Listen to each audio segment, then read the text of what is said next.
recap kicks off right where our protagonist starts replaying everything in his head, like it was only a few days ago. Back then his guild was packed and buzzing with people, but his tale digs way deeper, all the way back to when it first began.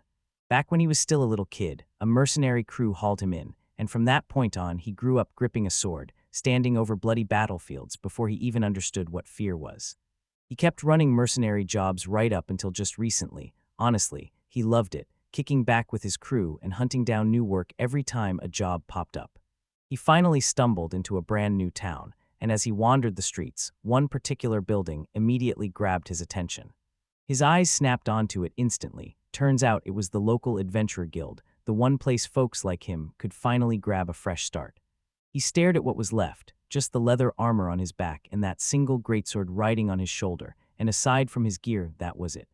He still had a few silver coins left in his pocket, and right there he hit rock bottom, thinking, breathing, and hoping, but the only thing he could count on was that he was about. He never wanted to wind up on the streets, so he had to act fast or risk going fully homeless. He stands before the gigantic quest board, and his jaw drops. There are way more job types than he ever imagined, from hunting monsters. So it's all just cleaning up and knocking out chores, and to him, this doesn't feel like some legendary guild at all. It feels more like a shop that takes random odd jobs. Whenever anyone asks, he glances at his rank tag and suddenly remembers, being bronze rank really slams the brakes on what he can sign up for.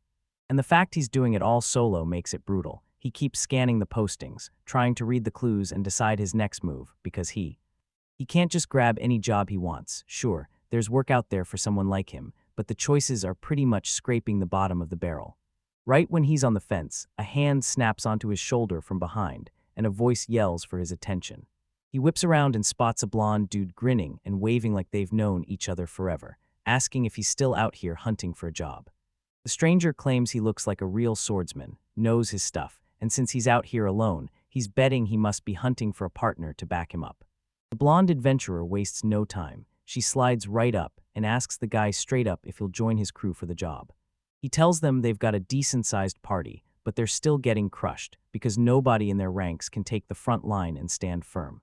And the guy's mind flashes back to his days in the mercenary corps. Back then, he would have blasted an offer like this out of the sky on the spot. To him, being a mercenary isn't a title. It's just rented muscle paid in cash. You get your freedom, sure, but nobody's got your back, and people will squeeze you dry until you're worthless. Since it's so risky, he never says yes until he double-checks every client and every detail first. He stands there, visibly rattled, realizing his usual professional standards just slammed straight into a massive roadblock because the blonde guy leans in close, and I tell him this group hunt pays way more than any solo gig he could ever land. His face snaps into full seriousness as he locks his eyes forward, and in the blink of an eye, he hits a crystal-clear realization. And he finally cracks, blurting out what the job actually involves. Then the blonde guy lights up, buzzing, "So you're finally interested, right? But truth is, it's dead simple. When he's this broke, every one of his rules goes right out the window." Hit that like button, smash that follow, and subscribe, don't blink. For more hidden manga gems, now I'm daring you to drop a comment. Drop a comment because I'm asterisk obsessed with this, and I know most of you. If you don't, then that's on you, got it. Alright, let's keep the story moving. Lulun beams from the start, kicking off the moment with a grin, and announces that today he's officially bringing a brand new member into their party. And he points at the 5 people sitting right there, saying they're the ones who are going to team up and smash through this job together. With Lulun pointing out the new face in the crew, they kick things off with quick introductions, so nobody's left guessing who's who. He kicks things off with Lauren, basically stamping him as the new guy who will be taking his spot on the front line right beside him, and Lauren just smiles and keeps it straight. He's actually excited to work with them. Lulun then swings the spotlight onto Naren, saying he's her childhood friend, and that both of them are chasing the same dream, becoming top-tier adventurers someday. Naren's sitting pretty as a copper-rank thief right now, and the way she stares down the job says she's deadly serious, even while Lulun heads for Oxy, the group's copper-rank mage tags along quiet, reserved, and hidden under her hood like she doesn't want the world to see her. He says Oxy and Naren met the very first day they signed up at the guild, and ever since, they've never left each other's side. Lulun goes off hyping Oxy and tells Lauren she's so good she can cast 3 whole spells in one day, and Lauren just stares back like, wait, is that really impressive? Lulun's about to introduce the next person, but the moment he opens his mouth, someone at the table barges in and steals the spotlight to speak first. Lapis shoots her hand up and asks if she can introduce herself, and Lulan's just shrugs like it's totally fine, go for it. She whips around to Lauren, flashes a huge smile and tells him, I'm so glad to finally meet you. She introduces herself as Lapis, a priestess who serves the god of knowledge, and then she drops the truth. She was just appointed, so she's still fresh off the training wheels, basically a rookie. She stares him down and tells him she can't wait to team up and crush this request together. Lauren freezes for a heartbeat, then he gives her a quick nod, flashes a calm okay, and moves on. Lulan jumps in to gush that Lapis has been a massive help ever since she moved to town, though Lapis admits she can only fire off 2 spells a day. Lauren narrows his eyes, fully unconvinced, like he's honestly asking if this is really the kind of thing people are supposed to freak out over. Lulan smirks and points at himself like, yep, me, reminding the whole crew that he's the one running the party as a copper-ranked swordsman. He winks at Lauren and tells him to lock in the name Lulan, because this guy's destined to become a legendary hero someday. Naren starts hyping him like he's the strongest guy on Earth, and Lulan squirms from embarrassment, until he finally admits that his humble attitude is just more proof he's built for hero duty. Lulan decides the moment is right to spill how his journey began. He dives into the time he hunted down a hero's book as a kid, and the way he tells it just pulls you in, sounding. I'm hyped out of my mind until I see Lauren just sitting there, overthinking the party's balance, like it's basically him and a whole bunch of girls. And honestly, it's worlds apart from his old mercenary days. Women weren't rare because they couldn't fight, they were just a whole different vibe back then. And for the most part, he can live with that, because the real problem hits the moment he looks down at his drink and realizes it's something else entirely As the minutes keep marching forward, Lulan and Naren won't shut up, while Lauren's sitting there, panicking at the thought of when this never-ending conversation is finally going to stop. He finally explodes into one huge sigh, cuts Lulan off cold and demands, can we actually get to work now? I need to talk about the job details already. Naren flares up and snaps at him, then demands he stop killing the vibe right when the story finally hits its best moment. Lauren just gapes at them, already sensing that any group packed with this many girls is seconds away from turning into total drama, like it's starting right. It feels like he's been dragged into the most brutally annoying party imaginable, and yeah, he's already starting to regret every choice that led him here, but either way. He knows they've got to move, because hanging around and yapping like this won't put a single dollar in their pockets. Lauren slumps back, wastes no time, and straight up tells them they might be okay, but the truth is, he's falling apart, broken, starving, and it's getting bad fast. Since they brought him in for a job, he cuts the small talk and goes straight to business, then asks straight up if they've got a problem with that. Lulan takes a heartbeat to catch up, and the truth slaps him. He nods and admits the guy is right about. After they finally start meshing, he cracks the whip and tells the group it's time to stop circling and start talking business for real. Naren's not having any of that. He glares at Lulan with this massive pout, and she asks if he's really planning to drag this guy along. She even jabs a finger straight at Lauren, claiming he's nothing but a former mercenary who'll take any dirty job for a paycheck, and flat out asking if they should trust him at all. Lauren just takes the insults, and he sits there thinking her narrow-minded take on his old life is painfully typical. He glares at his boots as the silence stretches, knowing everyone sees mercenaries that way, and realizing he's the one who ed up.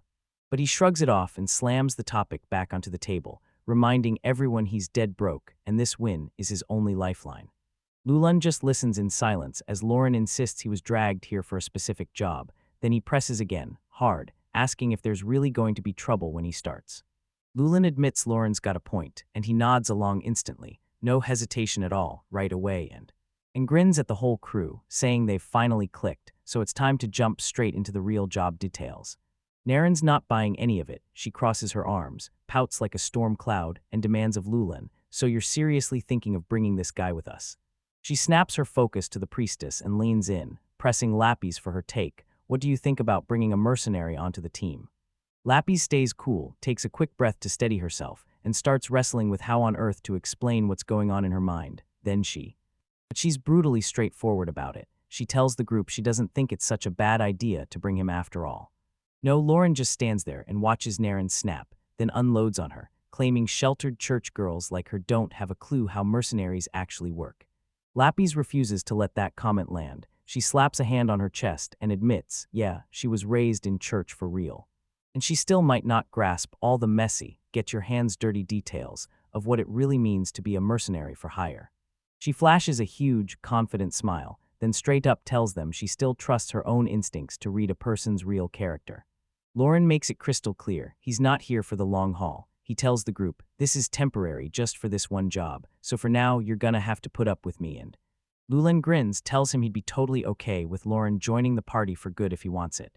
Then Lauren stays silent, still facing away, as the Lulan cuts through the noise and tells the whole crew to stop circling the details. This job is a goblin hunt, and they're getting to the point, starting right now. He's stuck dealing with a whole pack that crashes into the forest near a village, about 3 days out, and yeah, it's one of those just a standard job situations. But Naren looks straight up pissed by the news. She fires back, asking if he means Ein village and when he confirms it. She starts whining on the spot, convinced the job is way too low level, and she snaps that they should have gone with that other, way better request. Oxy jumps in and asks if Naren means that request to go check out the brand new ruins they just uncovered. But she slams that thought down fast, telling Naren there's no way they're landing that gig, because the guild only hands out the big jobs to parties stacked with way more experience. Naren's not convinced at all, she huffs, clearly furious, and warns that if they keep settling for small stuff, they'll be doomed to cheap work for the rest of their lives. Lulan keeps grinning like always. He tells her that once they knock out a few of these jobs and show the guild they can be trusted, the big contracts are coming their way for sure. Lauren cuts straight to the chase and demands, "How many goblins are we dealing with on this job?" But Lulan just flashes a relaxed grin, shrugs, and straight up admits he's got zero clue. He tells them the only clue they've got came from one villager who stumbled on them in the woods, then panicked and bolted, so that's all they have, which leaves. Lauren looks totally stressed, but Lulan waves it off. No matter how many show up, they're still just goblins. Lauren stares at his armored hand and quietly admits it. Honestly, they won't be much of a threat. With the plan locked in, Lulan turns to the table and asks if everyone's good to roll tomorrow morning, and the group. The whole group nods in agreement, and Lulan immediately tells everyone to pack up for the trip and meet her at the city's east gate. Later on, Lauren tallies his cash and freezes. His last 3 coins will only stretch to a few days of food and a place to crash, and medicine is totally off the table. So the next morning he shows up at the east gate, all geared up to work, then reality hits. He's the only one there. He lurks by the wall, under a gate guard's sharp stare, suddenly panicking that he might have shown up way too early. The gate guard yells at Lauren, saying she's got a new face around here, and asking point-blank if he's come to town for work. The guard clocks how wrecked Lauren looks, presses her on whether she slept at all, and Lauren quietly admits, yeah, not really. Lauren says he's only waiting for their meetup, and the guard just nods like, yeah, we both got it rough starting this early. He basically says, if you're this wiped out right now, you're starting off on the worst possible foot, especially with a whole day of work still waiting. So the guard breaks into laughter, tells them to keep chatting for a while, and basically helps Lauren shake off his sleepy haze. He shrugs and admits he's just trying to kill time too, since his shift is painfully boring, and then he asks if this is Lauren's first trip to Kaffa, and Lauren immediately realizes he didn't even know the city's name. I'm the guard, and I'm totally stunned that Lauren waltzed into the place without even knowing where he was. Then Lauren calmly says, a lot happened. The guard tells him might as well lock it in now, smugly bragging that yeah, it's not a royal capital, but it's still a damn solid town, where the food hits like a dream and the people actually treat you right, because in the end, it's the one place he truly calls home. The guard demands where Lauren slept, and Lauren shrugs, saying he just hung out around the corner to the right. The guard maps the whole area from memory and points out a killer shop just down the road, calling the place a dump like it's nothing. Then you realize Lauren must have stashed it there after work. When the guard brings up home, Lauren's mind snaps into motion, because the truth hits him hard. He's never once had a real place to call his own since. Ever since he joined the Mercenary Corps, he'd been sprinting from one war zone to the next, never staying put, like a bird that refuses to land. He still can't even imagine what it means to stay put forever, yet somehow. He stands there beside the guard, and suddenly it hits him. Maybe having a hometown isn't such a bad deal after all. The guard snaps around, spots someone closing in, and demands, is that Lauren's partner? And he's so. So Lauren glances over and clears it up fast. He's not really a partner, just a coworker they're teaming up with for this one job. Lulan waves as he strides up, and Lauren's eyes widen because she can't believe he showed up this early. The guard steps in close and blurts out some unasked for advice to Lauren. He straight up tells him to ditch that group the first chance he gets. The guard barrels on, warning Lauren that any party led by a pretty boy with a crowd of girls is pure trouble, basically spelling it out for him. Lauren stares at him, thinking the guy isn't really offering advice at all, he just sounds bitter. But the guard shouts for him to give it everything anyway, so Lauren turns and walks off, fully agreeing he has to crush this last job, then get as far away from these people as he can. Lulan finally catches up with the group and blurts, "Did I keep everyone waiting too long?" And that's when. The moment he sees everyone's ready, he snaps the group into gear, time to roll out, because this 3-day hike is the only way to reach Ain village. But Lorne is totally stunned. He blurts out, "A carriage," and Lulan admits they blew every last coin on gear, so they can't pay for the ride So Lawrence lets out a weary sigh and tells them to at least hunt down a cheap shared carriage they can hop on. Lapis agrees, saying it's a solid plan. Then out of nowhere, someone asks if they're having a rough time. Lauren snaps her head over and spots a gloved hand offering a tiny pile of change. It's Lapis. She's standing there grinning like she just won, yelling that she's got 10 copper coins everyone can use, and they say this should be more than enough to pay the carriage fare all the way to the village and back. No problems, no worries. Lauren just froze in place, staring at the coins Lapis was offering, completely blindsided, because he didn't have a clue what to say next. Lapis cuts in and tells him not to be shy, then spills it straight. She's just lending him the cash, doing him a favor right now. She's already grinning like she knows. Later on, whenever she needs him, she can count on his help. As she winks at him, practically daring him to see it as a smart, solid forward investment, before Lauren even gets a word out. Lulan shouts from across the street, already spotting them a ride, then he frantically waves everyone over because he's got a plan and he can't wait to show it. And somehow he snagged a seat on a carriage that would carry them straight to Ain village for just 5 copper coins. Lapis just tilts her head up at Lauren with a smug little grin like, "Yep, this is how it is, stop spiraling," and now I'm like. So Lauren finally breaks down. He says he'll take the money, and she beams, telling him to go for it, while he just stares there looking totally wiped out. With the money squared away and the ride ready, Lapis lets out a joyful cheer and declares, "All right, this is it. Time for the whole crew to get moving." But Lauren can't shake the stress, and with a heavy sigh, he realizes he's already racked up debt before the mission even kicks off. As the group marches through the towering city gates to finally head out, Lauren can't stop thinking, this trip is already turning into a nightmare. It's a long road ahead. Inside the carriage, Lulan looks bright and relieved. He tells everyone he's just happy they actually pulled off getting a ride, while, as Naren leans in toward the driver, he tells him that this ride is a huge lifeline for the whole team. The carriage rattles down that endless empty dirt road into the mountains, and Naren keeps chatting, claiming it would have been a total waste of time and energy to walk it. The driver just grins and shrugs like it's nothing, says he's basically heading home anyway after selling his crops, and asks if they're the ones. So he explains he's the one who's supposed to handle the goblin problem in his village, and he basically demands they get there as fast as humanly possible, while Lapis flashes a polite thank you. Even. She's telling herself off to the side that if he truly cared that much about his village, he'd have thrown them a way better fare discount. Lulan speaks up with total confidence, telling the driver to leave the goblins to them, and the old man studies the crew like, they look solid, but Lauren's just sitting there, all tense and stressed, and he wants to gather everyone up and actually map out the game plan for when they get there, only to realize this crew won't ever let that happen. Lauren hustles to get the carriage cover lined up, then leans to the driver and asks if everything looks right, only for the old man to grin, say it's perfect, and thank him for the help. The crew screeches to a stop to set up camp, and the drivers push back like, "Let's call it right here. We started early, so tomorrow morning we'll hit that village by noon." He wastes zero time, tells the crew he's going to bed first, and walks out, leaving. Lulan glanced at the others and asked if they should call it a night and finally get some sleep too. Naren's finally done whining about being wiped out and how much her butt hurts from the ride. So Lulan steps up and tells Lauren, "It's us too, our team's taking over the night watch." Lauren's caught off guard. He blurts out, "So you're telling me we'll be guarding together as a pair?" But Lulan shrugs it off, saying skipping sleep is brutal, so he and Lauren agree to swap off and take turns. Lauren can't believe his ears, and he blurts, "Wait, are you serious? You're really only putting one person on watch at a time."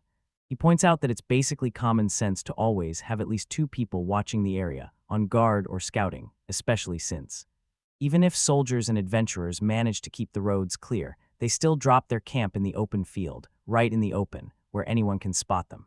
Lauren won't let up, pressing them to explain why they aren't all turning the watch together, until Naren snaps back, firing the question right at her. Does she have a problem with how they do things? She snaps at him that the leader already made the call, so he needs to quit talking and fall in line like everyone else. And Lulan totally shrugs off the argument, then fires off one question to Lorne. So who's taking the first shift, me or you? Lulan tells Lauren he's going to bed and wants him to take over the start of the night, so Lauren nods along and promises to wake him up when it's time to switch. Lauren sits alone beside the campfire, eyes locked on the flames, and lets out one deep, heavy sigh as he finally settles in for his shift. But after a while, he hears a strange sound leaking from the tent and freezes, hanging on every note. A cold sweat explodes across his skin as the truth finally clicks, and he realizes exactly what's going down back at the camp. And right as everyone starts to tense up, those high-pitched gasps and moans burst out of the tent loud enough for every single person to hear. Lauren is totally freaking out about being out in the open, and the worst part, he can clearly hear two different girls' voices. He dropped his head into his hands and muttered that these guys at the party have zero self-control. Lauren huddled by the fire, watching the night drag on, and when the guy who was supposed to swap never showed, she finally accepted she wasn't sleeping at all. He knows tonight won't bring real sleep, and when he stares at the empty space around him, his heart starts aching for his old mercenary crew. He still remembers those nights when everyone huddled around the fire, laughing, chattering, and stuffing themselves after a brutal day's work. They'd swear to each other that if they survived the next fight, they'd make it through alive. They always had this gut feeling they'd cross paths again someday, out there on the road ahead. When he looks back on all that blood and chaos from those fights, one truth hits him hard. The odds of it ever happening are basically zero. Still, some part of him can't let it go. He's dying for one more chance, just to see those faces again. A voice snaps out, asking what's wrong, and he doesn't even blink. His hand shoots straight to his sword hilt. He was built for the strike, whipping around like he'd attack. Then he froze, because it was just Lapis standing there, staring at him like she'd rattled his world. She blurts out an immediate apology, insisting she never meant to frighten him while he was staring off, deep in thought. With a shaky grin, Lapis starts talking to Lauren, spilling the truth, that the weird noise coming from the tent right next to hers was so bad she couldn't get even one wink of sleep, and Lauren just keeps nodding along like, yeah, I totally get why that's a full-on disaster. The two of them huddle in silence beside the crackling fire for a brief, tense moment. Lapis swept her hair back and said she'd stay right out here until sleep finally dragged her under, or until the neighbors finally wrapped up. She glances his way and asks, "Are you cool with me hanging with you by the fire for a bit?" Lauren asks if adventurers are always this way, and he shrugs, because with a job like this, you never know if you'll even be breathing tomorrow. Lapis glares at him and says she'd love to tell him the truth. This isn't how it works, but she basically shrugs and admits it's just a totally normal headache in their line of work. She locks eyes with the crackling flames and says everyone's in great spirits, but you can tell she's really wishing they'd think about the time and the place before they jump into it. She points out that because most gods preach, go out and multiply, some people take it as sacred work, so they end up making things they swear are holy. Lauren stares at her, then blurts out that this twist is way more unexpected than she ever thought. He always figured priests would be stone-faced and serious, but staring at Lapis and remembering how healing turned into pure chaos made him realize his whole idea was way off. Staring up at the night sky, he demanded to know how many gods even exist and which one she's actually standing for. Lapis tells him she serves the god of knowledge, then snaps back and corrects him, "Don't count gods like people, you count them like pillars." Lauren warns her to watch every word, because some priests out there get seriously offended by the way people talk about their gods. He blurts out an apology, admitting he was raised as a mercenary, so yeah, he's basically no scholar. Lapis stays silent for a moment, then leans in and asks why someone with a past like his would ever choose to become an adventurer. Lauren goes still for a beat, then tells him flat out that the mercenary crew he used to run with has basically vanished for good. Lapis blurts out that she's sorry for asking, but Lauren just shrugs it off like, "Stuff like this happens all the time in our world."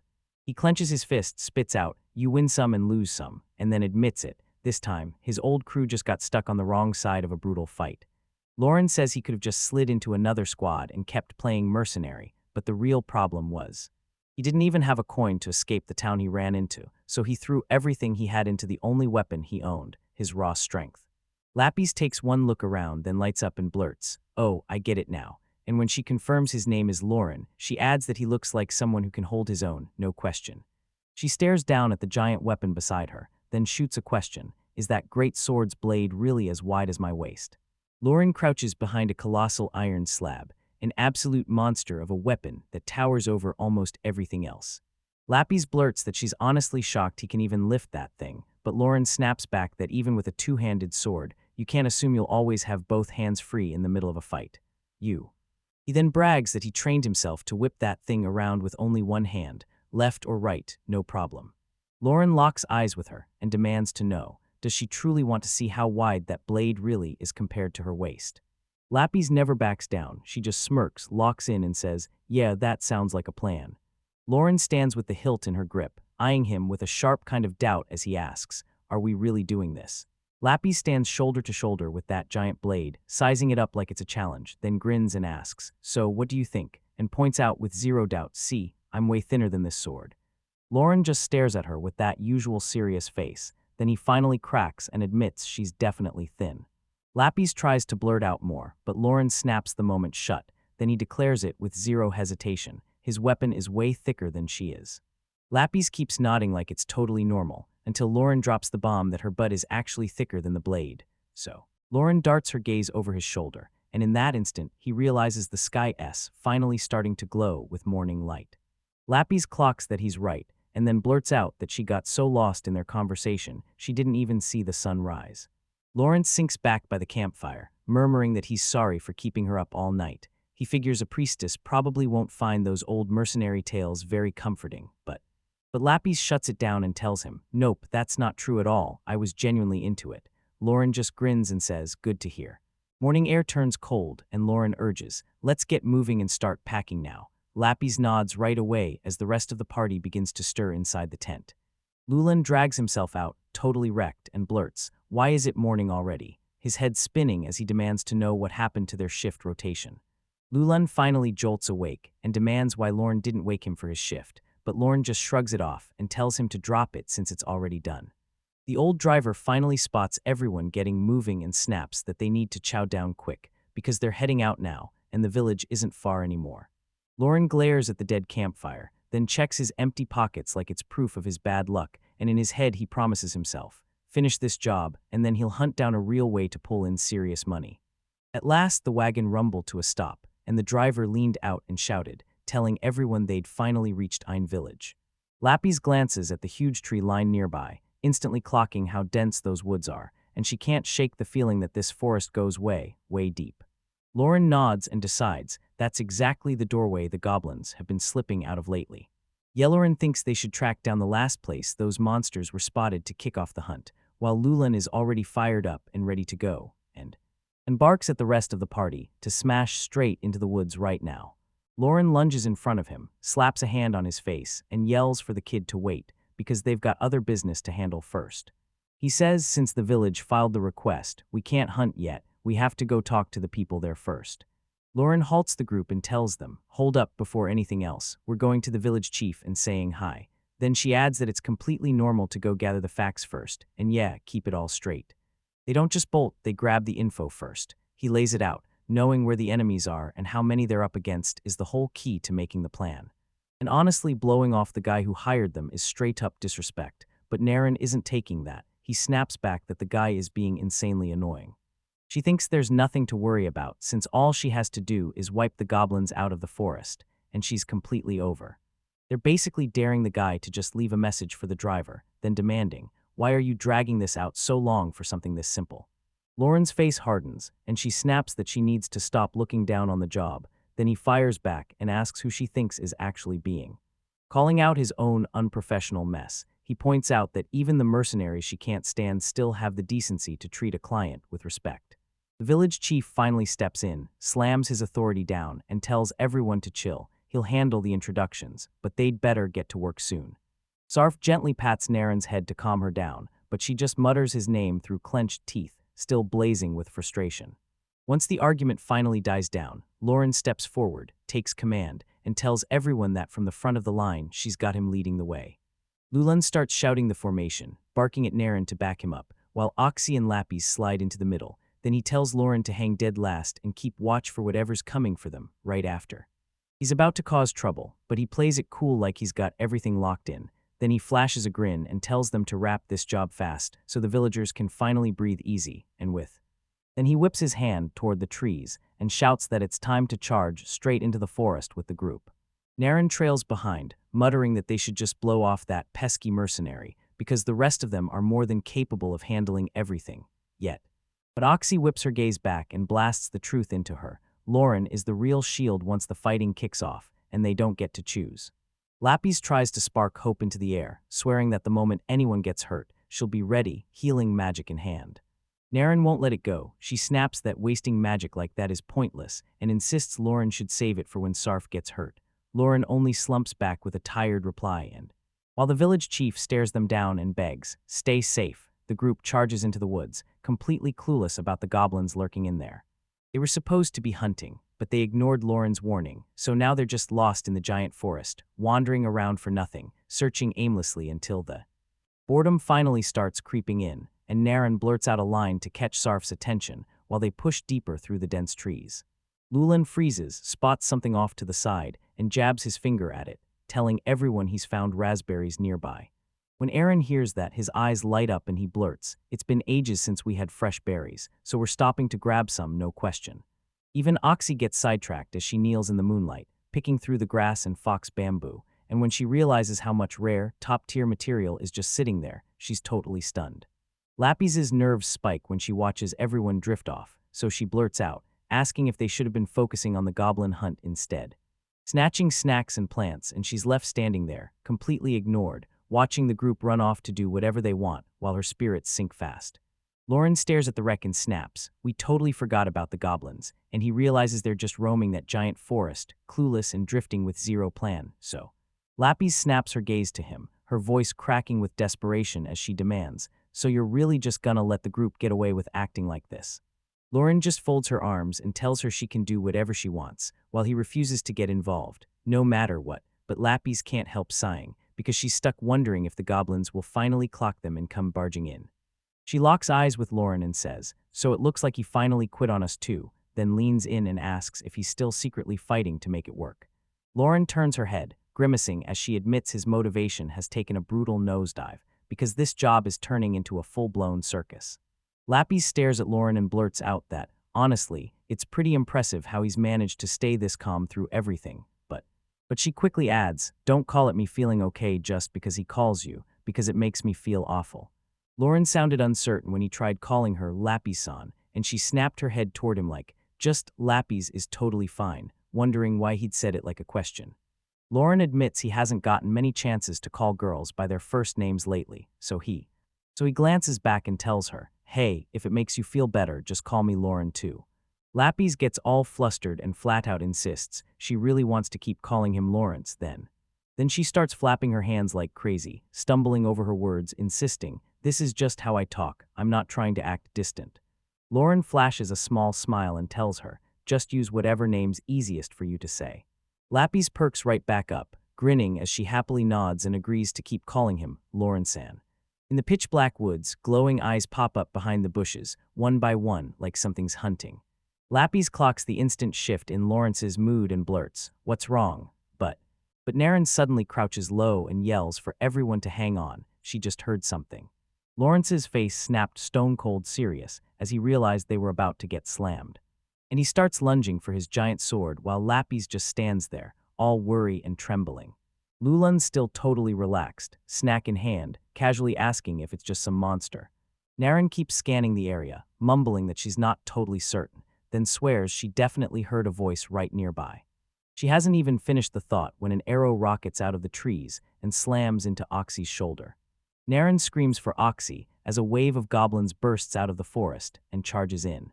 The enemies catch them off guard, then Lauren snaps, cutting through the chaos and forcing everyone to lock their eyes on the threats right in front of them. Lauren swings his blade in one massive horizontal sweep, blasting all the space around him clear. Lapis asks if he wants her to throw up some defensive magic, her face already full of worry. But Lauren shuts her down on the spot, telling her she doesn't need any of that right now. He locks onto the fight, then slams one brutal stroke through a goblin, no hesitation at all, as he stares into the tree line, he tries to spot the archer, maybe crouched in the bushes, waiting to strike. Lauren snaps to the truth. The distance is completely wrong for his huge sword, and he instantly wishes he had a dagger he could throw, but Then another arrow whips past and slices the air inches from his face as he charges straight through the chaos.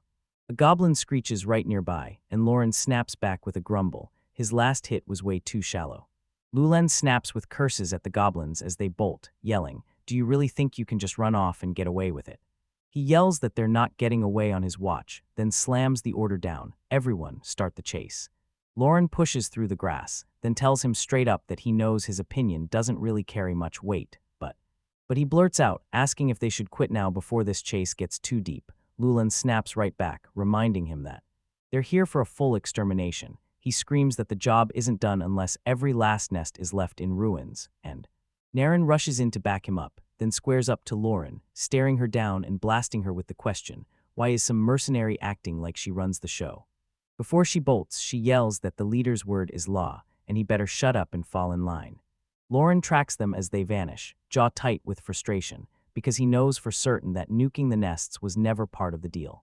Lapis strides up, jabs a finger, and screams that the rest of the group has already ditched them, and Lauren just nods along, then shoots him a look, eyes up on his face, and says, "Look, as far as I'm concerned. Staying right here is the smartest move," she says, because those other guys already snagged a mage, so she has to stay put. Lauren huddles close for protection, and she just stares back like, "So this is the story you're sticking with." Lapis flashes him a small smile and says, "If you want to put it that way, then we can just leave it at that."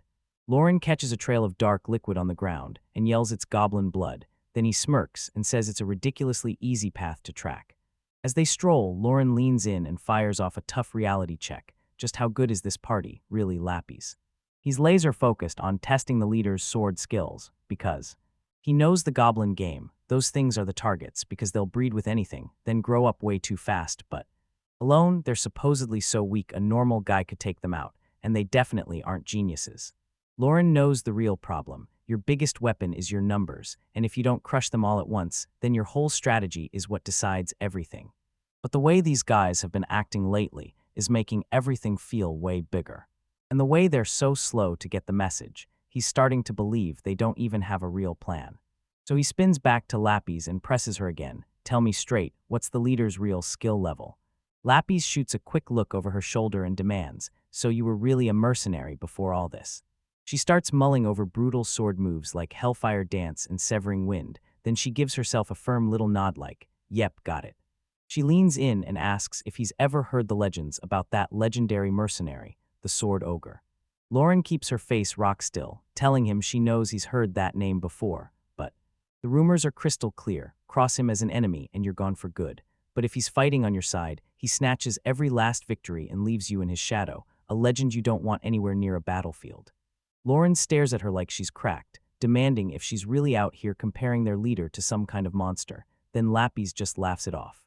And she tells him, even if you somehow found 10 million guys with Sarf's skill level, they still wouldn't even scratch the surface of how insanely good the Sword Ogre is. Lauren snaps that they're seriously nuts for risking their lives on someone so average, but Lapis just smirks and points out, "Hey, he's in the same spot as we are right now." Lauren doesn't even bother arguing. He shrugs it off and spits out that, since he's broke, he's obviously not thinking straight anymore. Lawrence can't take the pressure anymore. He grumbles that his neck is so stiff he can barely move it. Lapis just flashes a smile through his whining, and it leaves him stunned as he blurts, "Why are you staring at me like I'm a hopeless lost cause?" The whole crew finally lands at the spot, and Lulen jabs his finger at a dark hole in the rock. That's the goblin nest.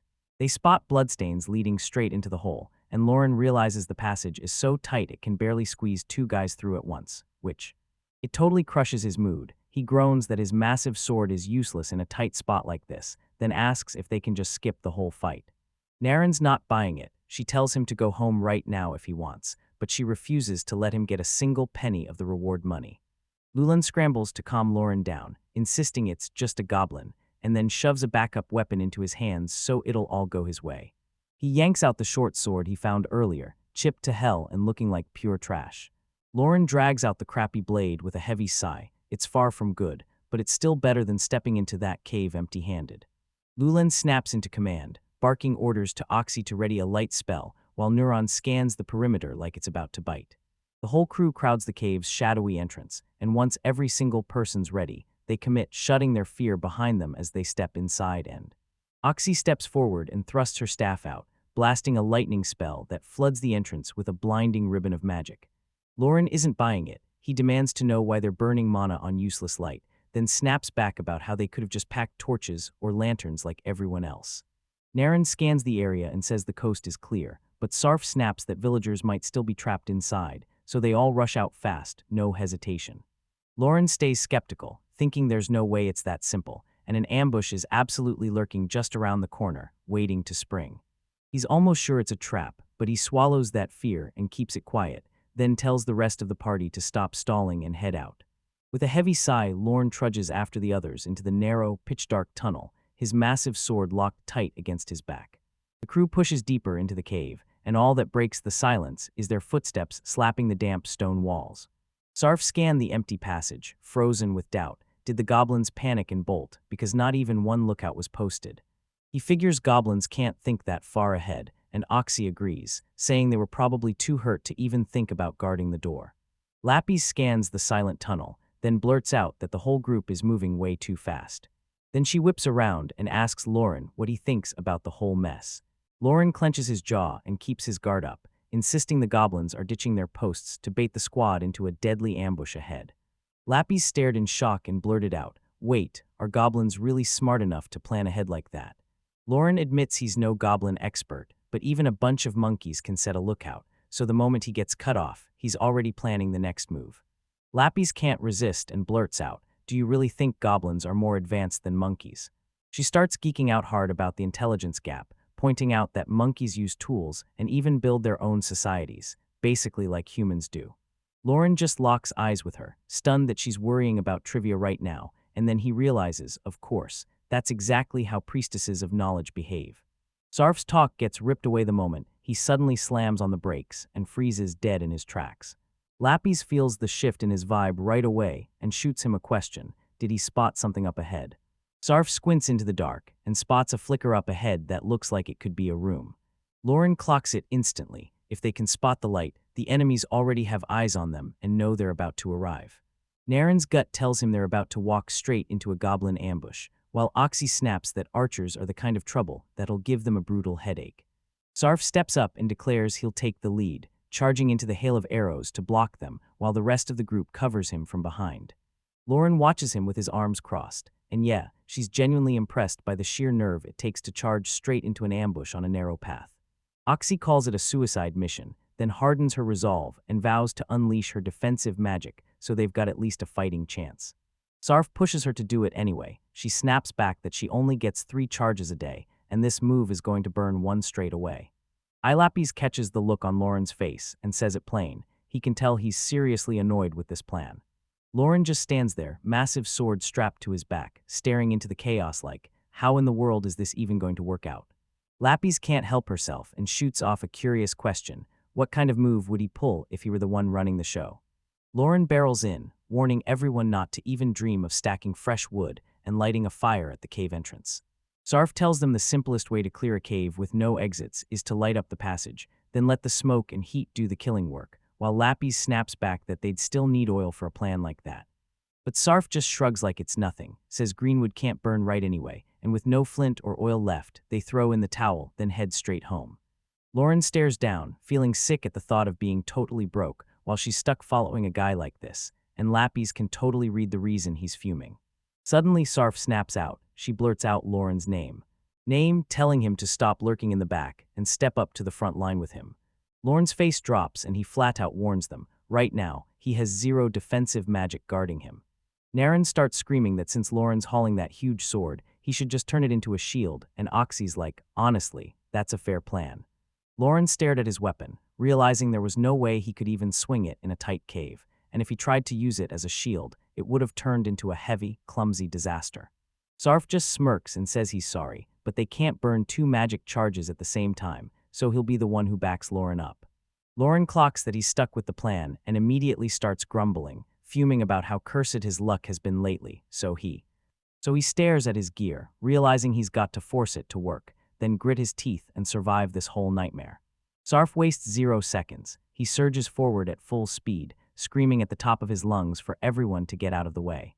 Lauren just stands there, dead inside, staring like she's had enough of everything, because Sarf is being way too loud. Those goblins ahead are already on full alert, and Lauren realizes that screaming like a maniac just gave away their position, so it all leads to that. Then arrows rain down on them, but every single one just smacks into Sarf's magic shield and bounces off like it's nothing. Lauren leans in and spots it fast. Sarf isn't even blocking the arrows, yet they just can't break through. It slams into him how insanely useful magic can be in a moment like this, and then Sarf goes full hype mode, roaring at the crew to keep charging forward and finish this fight, right now. He rockets into the sky, then slams down headfirst into the goblin pack, right as the real fight finally explodes. The ground buckles beneath Sarf's weight, and a sharp, pained groan rips out of him as he slams face first into the dirt, completely baffled, like he can't even process what just happened. While Naren tears into the air, screaming for him to get back up as he watches it all go down. Lauren spots the rest of the group charging in, lunges to stop them, but he has to move fast. He snatches Lapis by the back of her clothes, yanks her close, and orders her to wait right as she lets out a startled yelp. He yanks her up off the ground just in time, yanking the future out of her feet, and she coughs out this strangled, weird choking sound. At the pit, Naren drops to his knees and screams at Sarf to wake up, but Sarf can barely lift a finger. Lapis suddenly spots the ground packed with hidden traps, and Lauren snaps at everyone to stay on guard and watch every step because right in front of them, a whole horde of goblins starts spilling out of that cave, loud, relentless, and impossible to ignore. Lauren clocks it instantly. This was no accident. Someone sharp is pulling the strings, and they're all about to go down hard. Sarf flips through a dusty old journal in the library, and the stories hit him like lightning. He's so stunned he can barely speak, calling the records incredible and realizing there are truly this cool people in the world. He's sprawled on the floor, hemmed in by stacks of books, and he's praising the person he's reading about like they're a total hero. He stared at the illustrations, cheering, "That's me someday," and promised himself he'd dive into a mountain of adventures and carve out a huge name. He smashes into a pose and screams that he's gonna become a legendary adventurer, the kind everyone calls a hero, and Naren's right there, cheering like crazy, but that's in the past. The whole vibe flips instantly. Naren is screaming that this can't be happening, while Sarf just stands behind her, absolutely crushed to the core. Everything detonates in seconds. Neuron unleashes a scream. Sarf freaks out and lunges to grab him, then bam, an arrow rockets out of nowhere and punches straight into his chest, ripping a blood-curdling scream from his mouth. He can barely take it in, eyes bulging as he glares forward and curses his bad luck, because he can't even process how they're getting crushed like this. It's supposed to be just a few goblins, but the whole group is surging forward with weapons drawn.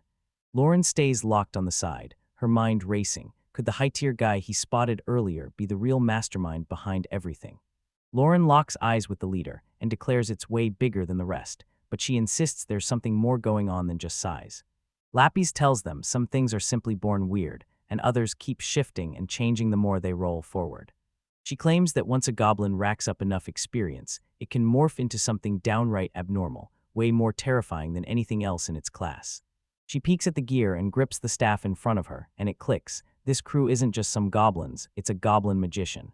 It can sling magic, and it's not even a mindless beast. It's smart, and that makes it one of the most terrifying high-tier threats on the board.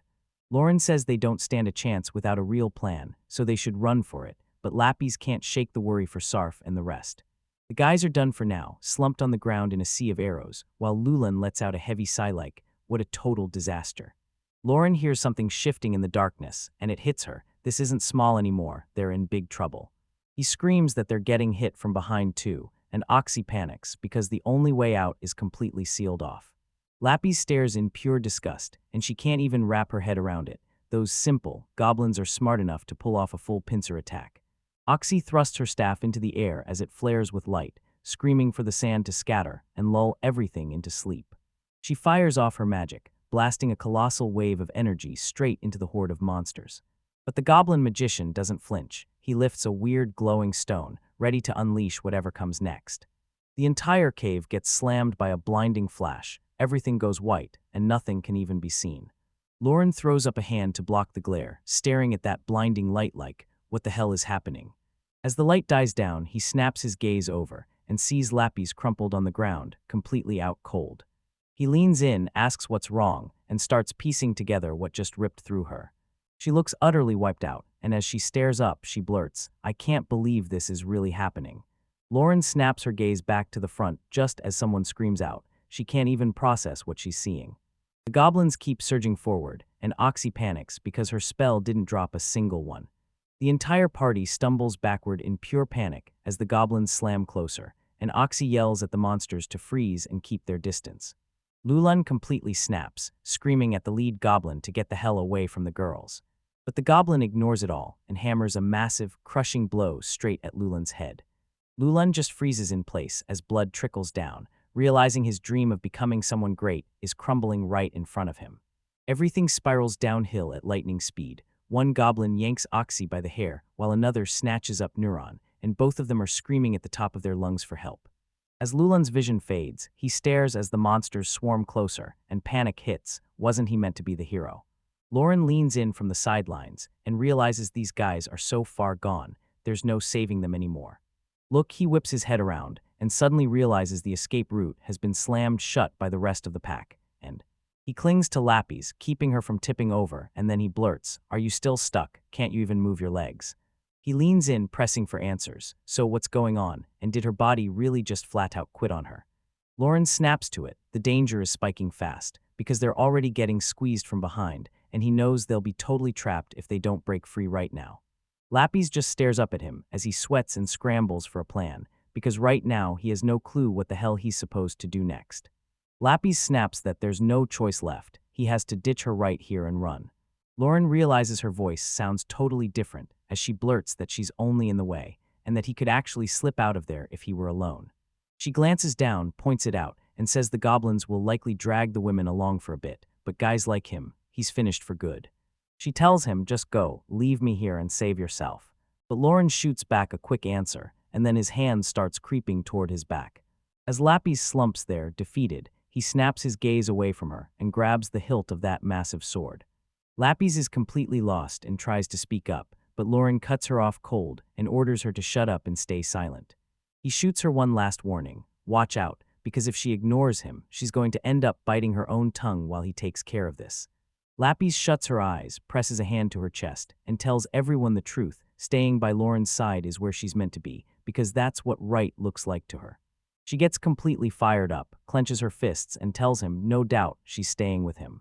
She gives him a wink and a grin, lifts a finger, and says that if she's gonna do him a favor right here, maybe, just maybe, he's the guy who ends up stepping in and helping her with whatever comes next. Lauren just lets out a tired sigh, slides under his arm like she's been bundled up, and warns, brace yourself, it's gonna be a rough ride. When he strides toward the light at the end of the tunnel, he knows he's basically walking into a full-on gamble. He yanks out his massive sword with total focus, then screams that they've got a goat for it, and the goblins in their path suddenly start screeching and raising their bows to let loose. Arrows streak straight toward them, but Lauren rockets forward and dives headfirst into the chaos. He clamps his grip on Lapis and barrels through the first wave of enemies, refusing to even think about slowing down. Lapis gets jostled nonstop, groaning through it all, but she steels herself and insists, just hang in there. Lauren realizes the exit is totally sealed, so she has no choice. She barrels through the front. Right there, this goblin magician stands guard like a live trap, blocking the only exit tunnel still standing. Lauren clenches down and screams that he's going straight for it. Then, right as he commits his move, the magician unleashes a colossal fire blast that tears through the air like a raging comet. Lauren spots the fireball, and the instant he does, he realizes it's screaming toward him way faster than he ever expected, so he refuses to back down, lowers his head, and barrels straight at the hooded creature anyway. The goblin thrusts his finger to cast again, and Lauren screams, "You're not finishing that in time." So he rockets forward in a full-speed leap, stretching to slam across the gap and he stuffs the Lapis in tight, sprinting toward the bright light at the end of the hall. Lapis is clinging for dear life, shouting to Lauren that he should ditch whatever he's carrying, because if they don't, they're done yet. But she grunts as they keep barreling forward, and Lauren barks at her to shut it and save her breath while he drives forward with shaking urgency, convinced they scraped by the skin of their teeth, and now they've got a burn distance between them and those goblins before any backup comes crashing in. Then it slams into him. His only move somehow drove him straight into the cave, the exact opposite of the real exit. Lauren keeps sprinting forward, but doubts start creeping in. She can't shake the fear that pushing deeper into the darkness might be a terrible move. He realizes the escape route is gone for good, so he can only pray that somewhere up ahead, another way out is waiting. Otherwise, their situation is spiraling downhill fast, and it doesn't look good for either of them. As Yellowren sprints through the tunnel, he mutters through clenched teeth, cursing the fact that this job turned into way more trouble than it ever deserved. Lapis blurts that she's amazed he can sprint in total darkness, but Lauren snaps, "Shut up, let him focus." She grumbles that getting hauled around like a sack of potatoes is the most boring thing ever, then Lauren snaps back, "I'm literally trying not to die, so keep it down." Lapis grudgingly admits Lauren's right about the danger, but she can't shake the feeling that this whole situation still doesn't feel right. She steels herself, speaks out, and pushes them to try something else instead. Lapis shoots him a shocked look and blurts out, "Are you using magic?" while Lauren leans in, desperate to know if she can finally see the path now that it's lit up. She snaps at him that he can't keep dragging her around like she's nothing but his gear, so Lapis shoots that down fast, telling everyone she's not asking for some wild princess carry. But she thinks he should at least haul her on his back and give her a piggyback ride, just to make it a bit easier for her. She pauses for a breath, then fires back, asking him what he thinks about the switch. Lauren actually buys it, grins, and says it'll be way easier to move like this, so she climbs onto his back and hops on. As they push deeper into the dark, Lapis starts whispering something new to him, like a secret that's about to blow everything open. She tilts her head in close and lets out a heartfelt thank you, grateful he saved her back then. Lauren hears her voice snap back to normal, and now her mind races, wondering why she keeps flipping it like that. Lapis leans close, fires off a serious question, and you can tell she's wondering why he even bothered to save her in the first place. She calls him out for abandoning the rest of the crew to die, then still turning around and coming back for her, alone. Lauren tries to play it cool, claiming it was nothing but a lucky whim, then she reminds him he still owes her for that copper coin. He tells her, "Pick the reason you like most and call it a day." But Lapis pushes, asking if she can just believe he's a nice guy, then he shuts her down on the spot, saying no nice guy would ever abandon their own teammates. She doesn't let it shake her. She tells him straight up that because she's the one who got saved, she's still going to see him as a genuinely good person. Lauren tells him to do whatever he wants, and she just flashes that massive smile, clinging to his back like it's a victory lap. They push through the dark with heavy breaths, until a little later, Lauren snaps them back to the conversation they had just a minute ago. He leaned in and asked why she spoke that way earlier, wondering if that softer, more polite side was the real her, or just a mask she wore. Lauren keeps trudging forward with Lapis on his back, and then he blurts out that her body might be the real issue, demanding if there's a legit reason she suddenly couldn't move back there. Lapis flicks her gaze away, shoulders tight, and admits that whatever it is, she probably shouldn't even bring it up. Lauren tells him, "I'm not letting you pry it out of me, I'm in control," but he insists it would all run way smoother if she just told him the truth, so he can finally figure out exactly what they're up against. Lapis goes silent for a heartbeat, then finally nods and agrees. She basically tells him, "Since you've already seen this much of me, you might as well hear the whole truth." She kicks things off by firing a question at him, pushing to find out how much he really knows about the race called Demonkind. The question blindsides Lauren, she's completely thrown, while he just keeps repeating the race name, stuck trying to figure out why she even brought it up. Turns out this world isn't just humans and demihumans, there are all kinds of races roaming around, and demons are only one of those groups. Everyone else talks about them like they're trouble, no doubt, because they do not have a good reputation. Demons are famous for insane brute strength and effortless magic mastery, but they don't care about a single soul, so they'll do anything it takes to grab what they want, even if it crushes someone else, so everyone's quick to call them the bad guys. Still, that reputation doesn't stop plenty of humans from acting the exact same way. It all boils down to the person standing in front of you. Lauren remembers his old mercenary buddy warning him once, "Don't you ever judge someone just because they're a demon." And it gets even worse, every church out there turns hostile to them because they won't even bother believing in God. But here's the wildest part, up close, they look exactly like regular people, except for those deep purple eyes that give them away. Sure, a demon king pops up every now and then and sends the world into panic, but that doesn't mean every single one of them is out to conquer everything. Lapis leans over his shoulder as he carries her, peppering him with, "Is this the race you've been imagining in your head?" Lauren stares straight ahead with a stone-cold face, demands to know what the catch is, and then Lapis grins and blurts that she's one of them for real, leaving Lauren reeling while he demands, "Tell me you're joking." Lauren bursts out that she's a priest, and honestly, her eyes aren't even purple. So Lapis tells him straight up, she doesn't care about love or peace gods at all. She only joined the god of knowledge because their interests lined up perfectly. And because this god's one and only rule is simple, keep learning everything you can. She can throw down with holy arts and sorcery alike, because her god treats magic like just another kind of knowledge. Yeah, that's huge because with most other gods, the moment you follow them, your magic gets shut down completely. Lauren finally figures out why she could pull off that light spell in the first place. Realizing she's juggling two totally different gigs at once, running around as a priest and casting spells as a mage. He asks if humans who follow her god can pull off the same feat, but Lapis snaps back that it's probably only a handful, maybe none at all. None of them will ever come close to how good she is. She acts downright smug about it, basically bragging that it's just common sense. Demons are far stronger than any human. Lauren admits it, what she's saying actually clicks. And if someone really could pull off both magic and holy arts like that, everyone would rush to become her god's priest just. So he has to ask, why would a demon waste its time becoming an adventurer in the first place? And he admits he's always believed demons just lurk in those central mountain ranges, hidden away from everyone. Locations that are basically impossible to break into or escape from without leaving the world stunned. It felt like they dodged every other race just to stay hidden in their super isolated home.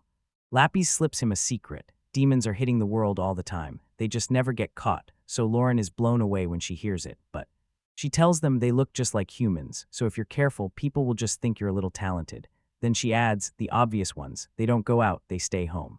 But sometimes they burst out only after they slam a cap on their own power. Lauren's totally thrown by the idea of limits, so Lapis leans in and tells him the real deal about her current mess. She lets out a sharp grunt, then swings her arm up and moves it around his face, showing him her hand and demanding he admit it. Her body's nothing but a fake. Lauren can't stop staring, shocked she's already strong enough to even lift her arm. Lauren's stunned to the core by what he's just said, so she blurts out, wait, repeat that. Lapis blurts out that her body right now isn't real at all. Her arms, legs, and even her eyes are just magical decoys she pieced together.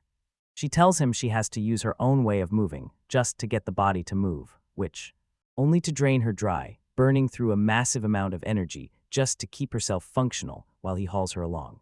Then Lapis pivots and fires a question at Lauren. Did she figure out why Oxy's magic flatout refused to activate earlier in the fight? She explains that a goblin magician likely cast a spell called *** mana lost * to knock everything offline. And it's basically a magical no-go zone. Step within a certain distance, and bam, your magic just won't work. But a normal goblin can't pull off something like that, so she's convinced they're cheating with some kind of mana-storing gadget. Lauren yanks out a weird object and fires back, is this the magic tool you meant? As she holds it up for everyone to see. Lapis shoots her a quick glance while they keep rolling, then confirms it. Yep, that's the exact item behind the trick. Lapis can't stop herself from wondering why some regular goblin would carry something like that, but at least it finally shuts down and doesn't stay active. So yeah, it won't be an endless threat, but Lauren still hears her say it'll be a while before she can move her limbs again. She grins and says they got lucky. Her eyes are still crystal clear, so they charge deeper into the cave. Lauren shoots him a look and asks if that's why she begged him to toss it earlier, and Lapis shrugs, saying it's okay to keep, just make sure it's off. Lauren blurts out, why are you suddenly talking like that? And she snaps back that it's got nothing to do with her being a demon. Lapis tells them, yeah, this is just my real voice. I'm talking normally, this is how I always sound. But the moment her magic crumbled, and it turned into life-or-death chaos, her brain snapped straight into full-on battle mode. Lauren says he switches gears for the fight, but changing his whole personality and voice feels like way too much. Even when he admits he pretty much gets what's happening now, he still keeps the conversation moving. Lauren keeps trudging through the pitch black, her mind racing as she can't stop thinking about how utterly insane today has been. Lapis admits that walking away and leaving her there would have been the smartest move, but she's honestly so grateful Lauren shrugged off that logic, hauled her all this way, and made sure to thank him right to his face. She tells him that even with demons like her getting a terrible name, they never just shrug off a favor, they make sure it's repaid. Which Lauren waves off with a throwaway comment, like it's no big deal at all. He tells her, don't stress, just pay me back later with something down the line, and says it all only matters if they can claw their way out of this cave alive. As they keep marching, Lapis leans in and asks if he's noticed how weird this cave feels, especially after that goblin attack. He starts pointing out like, yeah, I've dragged you all this far, but we still haven't spotted a single exit. She swears she figured the goblins were just living in some normal cave, but the moment they step in, this place screams wrong, and Lauren can't deny it. Realizing they'd already slipped past a few spots that looked like real rooms the goblins were using. Lauren doesn't stop. Lapis rides on his back as he pushes forward, still thinking about how they bolted out of those rooms not long ago. Even though he swore he'd turn back at a dead end, the path keeps swallowing forward, because this cave isn't just there. The width is ridiculously uniform, like someone shaped the whole thing by hand. So he whips around to face Lapis and asks if they should just throw in the towel and turn back the way they came. Lapis snaps that if they turn back, they'll have to slog through that same room again, and that's not exactly our best move. Lauren clicks his tongue in pure frustration because he can't deny she's right. And he keeps pushing forward, praying they'll spot another way out somewhere past the tunnel. Lapis tells him they can only get out if it really works like that, and somehow Santa's luck is even more unhinged than she ever imagined. But Lauren snaps that she shouldn't bank on his luck, and she fires back that she's not expecting much from herself either. Right when Lapis is about to speak again, Lauren suddenly catches a strange sound, freezes mid-step, and cuts himself off. Lapis drops a total bombshell. When she fled the demon world, her parents seized her eyes and limbs to keep her powers in chains. Lauren can barely keep up with what she's hearing, and when he says parents again, she just stares, utterly stunned at the cruelty. And Lapis just barrels right on, basically saying, "That's why I ended up in a messed up party in the first place, so I could become an adventurer." Lauren finally collapses down and blurts out, "I win," then says her life sounds way more miserable than his, but she casually drops the bomb that Sarf and the others are so clueless, it basically makes her identity easy to hide, right up until Lauren snaps, "Okay, you can stop talking now." Lapis's voice cracks as she admits her parents were struck and forced deep inside the human lands, and she refuses to go home until she drags them back. So Lauren jumps in, trying to break the tension, and tells him she never meant for this to turn into a contest about who has the worst luck. Lapis blurts out, "How am I even supposed to reattach my parts if I find them?" And Lauren shoots back, "Easy, finish up here, then head home and ask your parents." But then Lapis blurts out his name and tells him to look ahead, because Lauren wants to know if they've hit a dead end, but Lapis shuts that down. No dead end lights up like the road glowing right in front of them. Lauren spots a glow up ahead and panics. Are more goblins lurking in that cave? But Lapis shuts it down fast, saying she can't feel a thing nearby. So Lauren orders her to smash the magical light, then slips into the dark and creeps forward in silence. With her in his arms, he blurts, "Still can't stand on your own," and Lapis instantly bows her head, apologizing like she's nothing but trouble.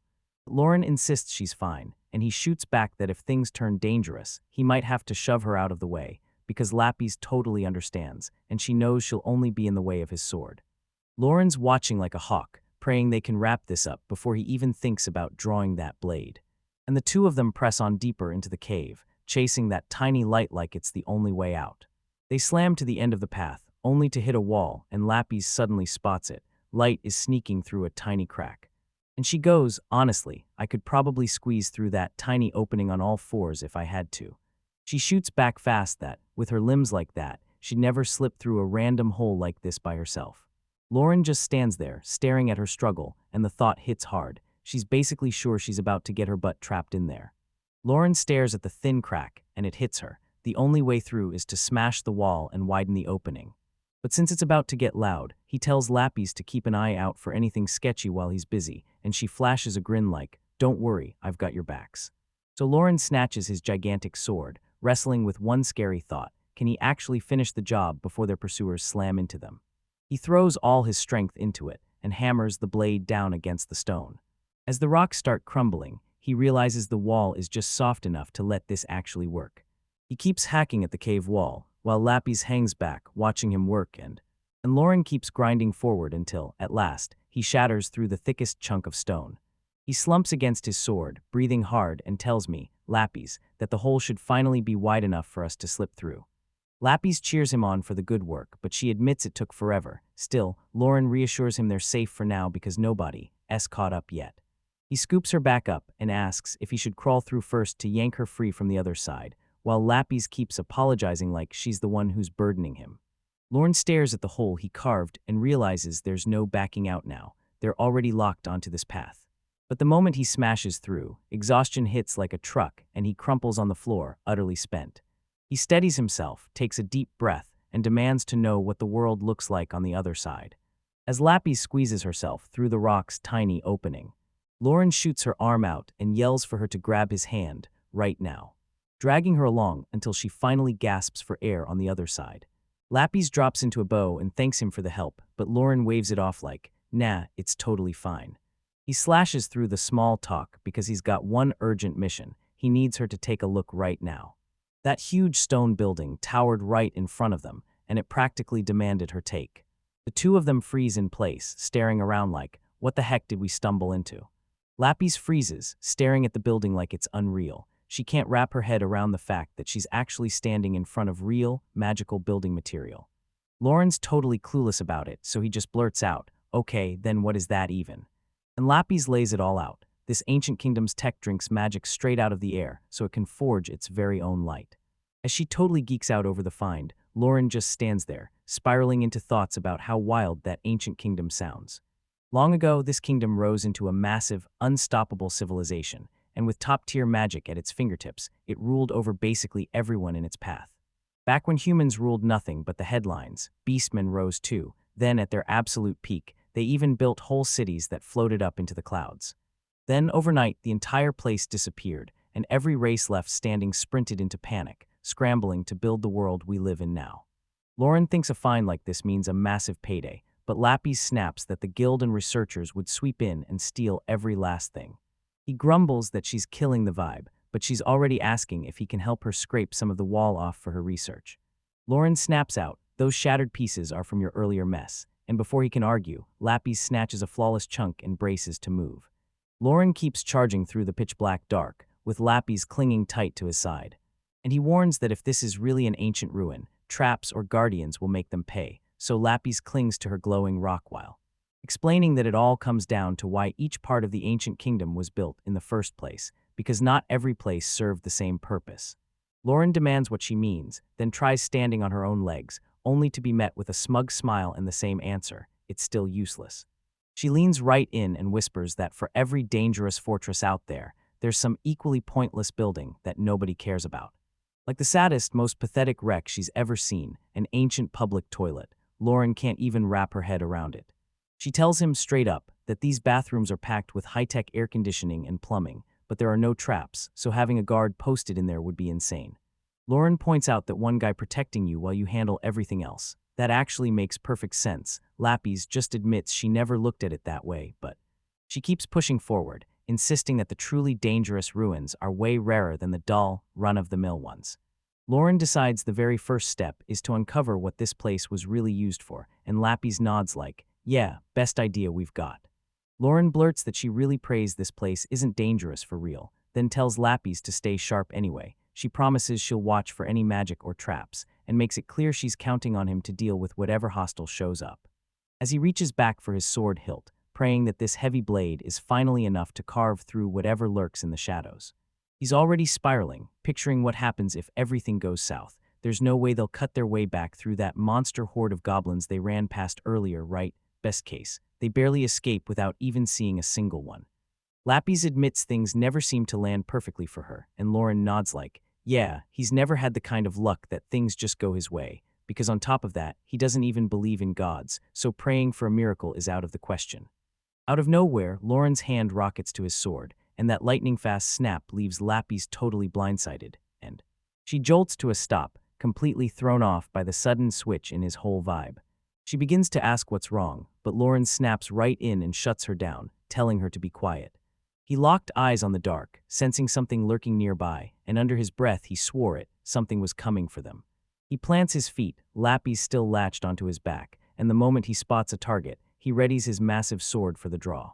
Lapis tells him she can at least throw a little magic at them to slow their charge, so he just has to fire off the signal the moment he's ready to move. A voice bursts out of the darkness, shocked to see this dude with a terrifying face shouldering a girl on his back. Strangers burst into shocked screams, stunned that anyone could be out here in these untouched ruins, or convinced they're not seeing it right. But one of them joked that if this was just a hallucination, they'd be seeing something way hotter than this. An older guy in the group sizes them up and realizes they're packed with body heat, no doubt. They're human, even though they picked the roughest place imaginable to vanish. Then it hits him, there's a silver tag dangling from Lauren's gear, and suddenly he realizes they've walked right into a high-ranking silver adventurer. Chuck, one of the younger guys, blurts out laughing in taunts, asking if they somehow stumbled into the ruins by accident while sprinting for their lives from goblins. He's cracking up nonstop, basically shouting at Lauren that he's got the absolute worst luck, like the universe just dumped him in a place this messed up. But Lauren just stares him down, telling him his entire party got wiped out, and he's the only one left, so yeah, he actually thinks that's pretty lucky. Perfect. Chuck keeps strutting around with his hands behind his head, acting like he owns the place, but Nim, the elf girl in their crew, has had it. She whips her arm over and yanks him by the ear, blasting, "What's with that trash attitude?" As Chuck shrieks for her to stop, because he swears his ear will tear off, she doesn't budge and tells him coldly that if he won't use those ears to listen, then he doesn't need them. First up is Chuck, and silver-ranked thief with a terrible attitude, and honestly he doesn't look okay, but right beside him stands Nim, a silver-ranked archer, calm as ice while her teammate is all over the place. Then comes Ritz, a silver-ranked swordsman who looks like the world already beat him up for hours, while Kurtz, those silver-ranked veteran mage vibes, looks way too relaxed, like he might even be friendly. Kurtz catches Lauren locked on him, and then he blurts, "Wait, is this really the first time you've ever seen a real elf?" He laughs it off, calling it a fair reaction because Nim is basically a total knockout, right up until Nim snaps, "Shut your mouth, or I'm poking your eyes out." That old guy cracks a joke about how he's basically at the finish line anyway, then admits losing his sight would still be a total nightmare, so he tells them to stop cold, while Chuck grumbles that they're acting like this in front of the rookies. Ritz snaps everything back into focus, telling them he understands, then admits the problem. They're smack in the middle of the job, so they can't just stroll Lorne and Lapis back to the exit. Nim barges in and asks, "So, have you heard anything about the ruins people have been exploring near Ein Village lately?" Chuck just mutters under his breath, cursing the fact they chose this job and not literally any other. Lauren pauses for a breath, then glances at the group and asks like he can't believe it, "So this is really what's going down?" Chuck cuts in, clearly fed up, and snaps that if this is for real, then they're standing inside those newly discovered ruins right now. He explains that untouched ruins are always a risky roll of the dice. One strike can get you crushed, but the payoff is usually massive. They took the job thinking it'd be easy cash, until another crew showed up to steal the same win. Kurtz looks completely drained as he tells them they're in a head-to-head race to see which group can pull off the better investigation, and because the reward money goes to the winner, they've been sprinting nonstop. Lauren listens, nods like she understands, and tells them she gets it. He's not about to step in and mess with their job, so he just straight up asks them to point him toward the exit, and then he tells the veterans that he and Lapis will handle the rest from there. But Ritz flashes this look like trouble is about to drop, then he blurts out something about that exit, leaving Lauren totally confused until Ritz finally blurts it out, his face drenched in stress, and admits that their whole group is just as clueless about where the exit even is. Lauren just stares at him, completely stunned, and he tells the guy that what he's dealing with is an absolutely brutal situation to be in. Ritz instantly snaps into defense, telling Lauren not to twist things, like he didn't flake on the mapping or forget how they got in. Lapis drops her gaze, guilt creeping in as she worries her reaction to the bad news was so obvious everyone could read it on her face. Ritz clocks the mood turning sour, shoots Lauren a quick look as she stares back, and the whole crowd feels that crushing awkward silence building, until so Lauren finally snaps into action and asks Lapis straight out, was he being rude, or did his face slip and reveal just how bleak he thinks their whole situation is? Ritz looks absolutely wrecked. He even admits that after the chaos they caused, he couldn't bring himself to meet his own teammates' eyes. So Lauren shrugs off the awkward tension and straight up tells him to get to the point. He orders Ritz to spill the real reason that a crew of veterans somehow ended up losing their way. Ritz cradled his head in his hand and let out a heavy sigh, then snapped, "We didn't just get lost, we fell straight through a hidden pit trap." And just like that, the old fall slams back into his head. Rage flashes across his face as he pins the blame on Chuck, the one who missed the trap in time. Ritz says they got lucky. No spikes, no poison, but the drop is a full floor down, and now they're trapped because it's way too high to climb back up, leaving They're all stuck down there together. He says if even one person had stayed up top, they'd be fine, but they all dropped in at once, while Chuck just sits there, groaning like it's never going to end. Nim cuts in, super irritated, and tells Chuck she's not about to forget him crashing down on her. Then Chuck fires back that smacking her was basically the same as knocking straight into the hard floor. Nim looks downright terrifying. She locks eyes with Chuck and asks, in a chilling voice, if he's got any last words, he'd better spit them out right now because she rips her sword free, snapping, Chuck straight up getting the death penalty for what he did. Chuck starts unraveling, yelling that he isn't lying. He's terrified for his life, while Nim raises her blade, but Ritz shrugs off all that drama behind him and keeps right on talking to Lauren, like he's got no time for the chaos. He just tells him, this is how it all turned out. And he tells them, sure, I can point you to the exit, but right now it won't change a thing, before he flat out admits, this is a terrible spot. But Ritz looks totally wrecked as he admits that a bunch of his crew got slammed in the fall. They blew every potion they had, but it still wasn't enough to pull everyone back up, so he stops mid-sentence and locks. He locks eyes with Lauren and straight up tells her he's got a favor he needs to ask. Lapis leans over Lauren's shoulder and blurts it out. She tells Ritz she's got enough power left for one more healing spell if he needs help. Ritz just freezes there, totally stunned. He can't even grab the words, so all he can do is make this confused little sound as he stares at them. Lapis keeps pushing forward and flashes a grin, saying her magic blows any potion out of the water, and if they just give her a little time, she can probably squeeze out even one more right after this. Lapis scoots in close and whispers to Lauren that Ritz probably wants her to join them, so they can cover the potion costs they just used, which makes Lauren look suspicious as hell. He leans in and whispers back, asking if their plan is to wipe him out so the other group can snatch her for themselves. Lapis snaps that since she can't walk, somebody has to carry her anyway, and if one of Ritz's guys ends up doing it, they'll be weaker when the fight finally hits. But if Lauren steps in, the party stays at full strength, because he's got himself covered, no problems at all. She even says it's no big deal if they ditch him later, but Ritz's patience snaps. He fires back that he can hear every word, then demands, so you really think I'm that big of a scumbag? Lapis doesn't even blink. She fires off, so you're really not you. And while Ritz admits he looks like a villain, he swears he's not about to pull something like that. Nim swoops in right over the battered mess, tries to calm them down, then snaps that if those guys even think about ditching Lauren and taking her instead, she'll drop them on the spot.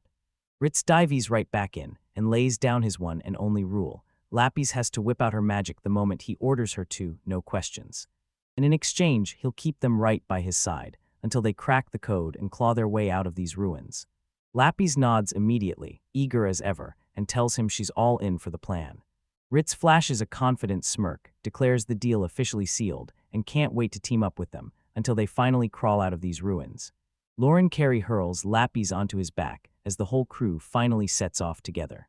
Lauren simply gives him a quick nod, and that's how you know he's fully on board with where everything is headed right now.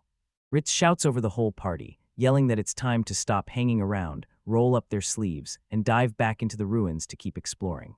So Lauren lets out a weary sigh, praying they can make it through the rest of this trip without any more wild chaos popping off. As he stares at the backs of the other adventurers, he can't help but admit it. He's not feeling great about their odds. That trek out there is brutal. As they stroll down the silent hallway, Lapis suddenly blurts out his name just to pull his focus. She scoots closer from his shoulder and asks, right then, how that burn on his arm's holding up after the fight they just finished. Lauren tells her not to stress, brushing it off like it's no big deal at all. He tells him that Ritz's crew handed him medicine and even helped him slap the bandages on. Still, Lapis doesn't back off and insists he speak up the second the pain starts getting too heavy to handle. Lapis leans in and whispers that she's got only 2 divine art uses left. Then she reveals she's already saved one just for Lauren. Lauren realized she'd straight up lied to the other group, claiming she was down to her last shot so she could keep an ace hidden up her sleeve, but he can't shake the feeling that slipping a lie into a business deal feels downright shady. Still, he knows he's got no real choice. Until someone finds a way out, he's trapped with this silver-ranked crew, and yeah, that means from here, their fates get stitched together for the rest of this mission. As they move, Ritz suddenly breaks the silence and blurts, something seriously wrong with this place, like, really wrong. He tells you that in a world this ancient and untouched, you'd normally be dodging golems and undead monsters. Yet. But all they've uncovered so far are the leftovers, stuff that's already been hauled away. He can't shake the weird feeling. Where are the usual dungeon guardians, and why aren't they rushing in to stop them?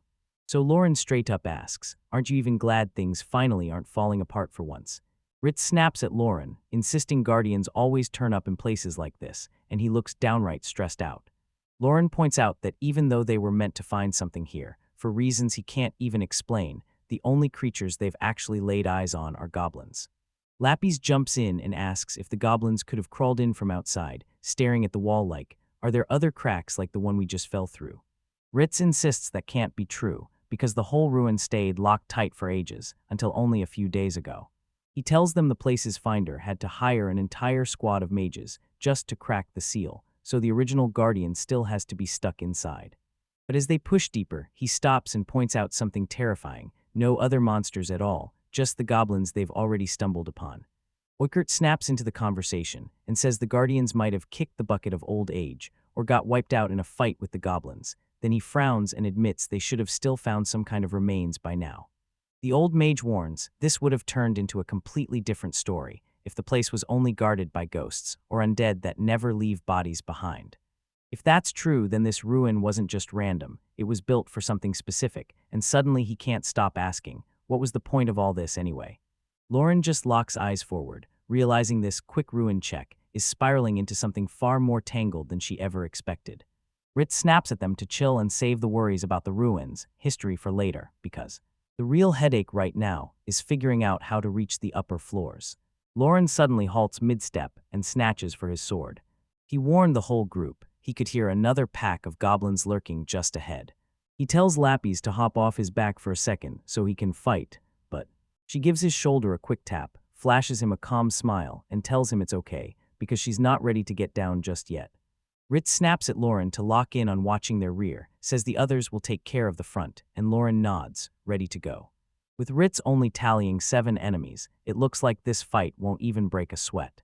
Kurz asks if they want some magic backup, but Chuck snaps, "Now we've got this," and he vows they can finish it in a single second. Right as the goblins explode from the shadows, screaming their heads off to kick off the fight, Ritz lunges forward and slams the hit into his shield, freezing that goblin in its tracks. As Chuck charges in like a blur, he carves through 2 of them before they even have time to react. The rest of the pack slams down just as quick. Nim stays locked and loaded with her bow, drops the straggler and leaves. Chuck shoved his hands up, wiped the sweat off his head, and grinned like, wow, somehow that was way easier than it should have been. Lauren stays in the back with Lapis and tells everyone their teamwork is seriously on another level, like impressively coordinated. Chuck smirks at the compliment, then waves it off like it wasn't even worth bringing up. As Kurtz cuts in, he reminds Lauren, loud and clear, that they're silver rank adventurers for a reason. Lauren flashes a small smile and tells him, "I'm sorry, again for being rude," like she can't believe he's still upset. Deep down, he's freaking out over just how brutal the skill gap is between ranks. Ritz sinks his blade into a dead goblin, then yells for Lauren to rush over. "Come look at this." Ritz points out the truth, those are goblin ears, and since Lauren's crew stormed in to hunt, they'll have to deal with the fact they came up empty, even if they never fully cleared the nest. They can still cash in, using these as proof to claim a reward for every goblin they manage to drop. Lauren asks, "Are you sure?" because she can't wrap her head around dragging these scraps along for a high-ranked party like theirs. Nim points out that it's crazy rare to see Ritz toss money aside, since he's usually so greedy, and Chuck fires back that he'll brag about it to the other guys. Which makes Ritz blow up at them, "Shut up," because for once he's only trying to look out for his juniors. Chuck keeps the jokes flying, laughing that it'll probably rain spears tomorrow, because Ritz is being so ridiculously nice. Lapis thinks they should just snatch them right up, because the offer is sitting there begging to be taken, and Lauren is convinced she's got the right idea. So Lauren grabs the bag and shoves it full, way heavier than he ever expected. Staring at the massive haul, he suddenly feels weird about taking so much from them. Especially when he clocks that the blood is already soaking the cloth, and that brutal stench is getting worse by the second. Ritz stares at the dead monster and snaps, "Seriously, these goblins never stop," while he and the others wrap everything up. He thrusts the bag of trophies at Lauren and orders her to take it. Rit thanks her and says it's enough for now, but Lauren's right there, sweating buckets, stunned that everyone else can just act like that gross smell isn't there. He suddenly hears brutal, heavy breathing right behind his head.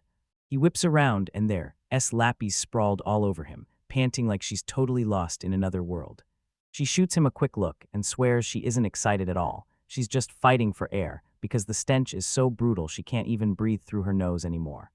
Lauren shoots him a look, says she understands, and shuts down the whole explanation. Then, Nim throws up a stop sign and freezes the whole group, while Saw barks for them to hold up, because the moment the scene shifts, the vibe in here completely flips.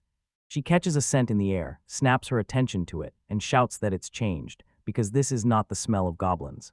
The elf locks eyes with a fierce seriousness, then makes it crystal clear what she's smelling right now is fresh blood. Chuck scans the whole area, then blurts out that he doesn't see a single thing like what Nim was talking about. So he figures whatever she's picking up has to be waiting for them just a little farther down the trail. Lapis leans over Lauren's shoulder, brows furrowed, and blurts out, "Wait, are they really even different?" Because she swore every blood just reeks of rust. Ritz cuts through every doubt, straight up telling the crew that Nim's senses are sharper than anyone else's in that whole room. Nim snaps back at Chuck with a hit, and he yelps, turns out her body, just as sharp as that nose of hers. Which makes Ritz snap at him to stop acting like a total pathetic loser. Chuck forces out a laugh, claiming everyone's way too tight and just needs to chill before they botch everything, so yeah. The group finally decides to push forward, and you're right there, keeping their guard up as they plunge deeper inside. Ritz glances back at the two and demands to know whether the priestess is still struggling to move. She pushed Lapis aside to make the apology herself, insisting she'd just need a little more time to get her life together. Lauren freezes for a beat, soaking it all in, her eyes sharp as she sinks into deep thought.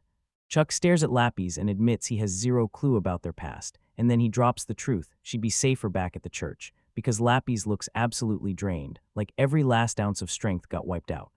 But Lauren cuts in, tells him it's her decision to make, and shuts down the idea that he gets to call the shots for her. Chuck slams on the brakes out of nowhere and shouts for everyone to look straight ahead, because something right in front of them demands attention. They finally got a clear look at what was ahead, and it screamed disaster zone. Nim drops to one knee and spots leather armor, then realizes it's drenched through with blood. Ritz stares at the chaos, then jabs a finger at the blood, still bright red, proving this horror just happened. Kurtz rubs his beard and mutters that another party must have slipped onto this floor with them, and Kurtz.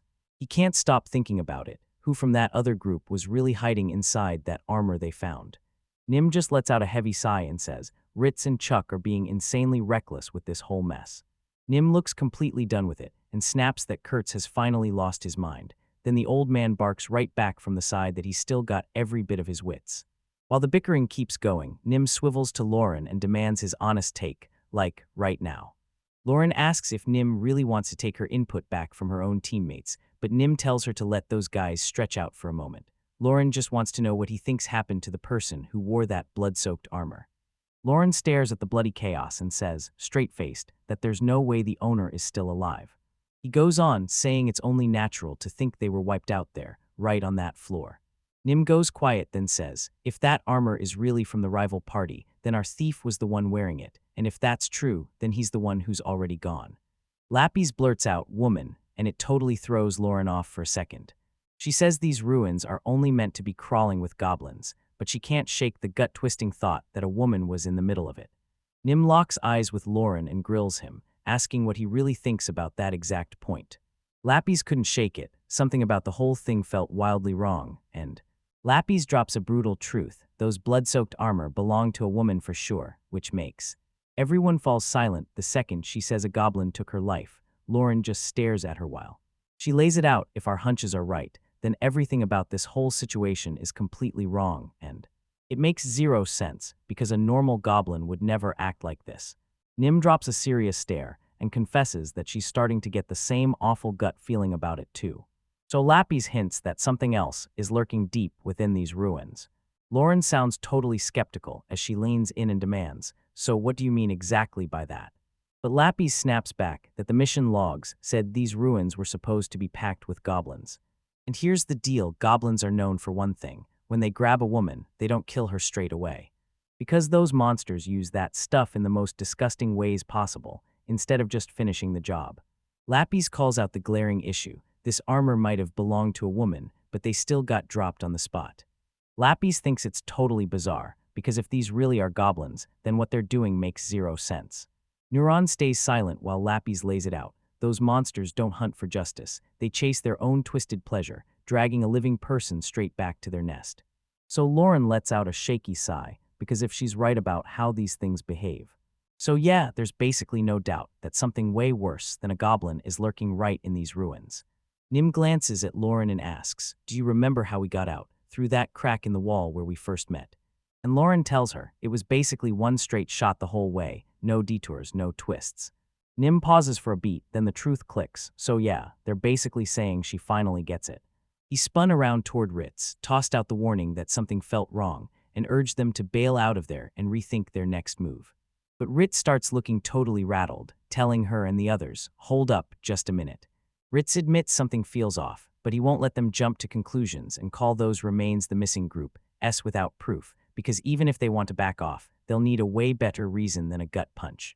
Seriously, rushing back to town, just because they found some bloody armor, would make them look like total amateurs. Chuck raises a cold metal dog tag and points at it like it's the whole answer, explaining everything, because to truly prove who they're hunting, they'll have to find something just like this, since the people they want are already dead. Ritz nods and swears they'll stay sharp, because turning back now is a hard no. Ditching this without proof would trash their name and make finding work later a nightmare. But he makes it crystal clear, if they manage to dig up those ID tags like Chuck said, they're not just talking, they're having a real conversation about walking away. He ignores his instincts, follows the logic instead, and casually tells her she's totally fine with the plan, while, as Ritz stares into the ruins ahead, she warns the crew that the deeper they go, the more a fight is coming, so everyone better be ready. Lapis reaches out, taps Lauren's arm, and softly calls his name as the whole group gears up to move. Lauren leans in, eyes down on her, and asks if she's finally feeling any better after that brutal shock from earlier. Lapis nods at him, says she's fine now, and tells him, straight up, thank you for watching over her. Ritz checks on Lapis, scanning whether the shaking finally stopped, and if she's ready to step forward and walk on her own, and she shrugs it off and insists she's okay, admitting that even though Lawrence's back felt surprisingly comfortable, she refuses to keep being a burden. That snag gets Chuck's attention. He smirks and straight up asks the two of them if they're actually a couple. Lauren scrambles to shut it down right away, but Lapis only grins and tells Chuck this is still a work in progress, just taking shape and making. Chuck's laughing fit kept rolling when he told Lauren he was impressed she'd nabbed such a top-tier girl. Then Nim suddenly cracked him with a full-on deck.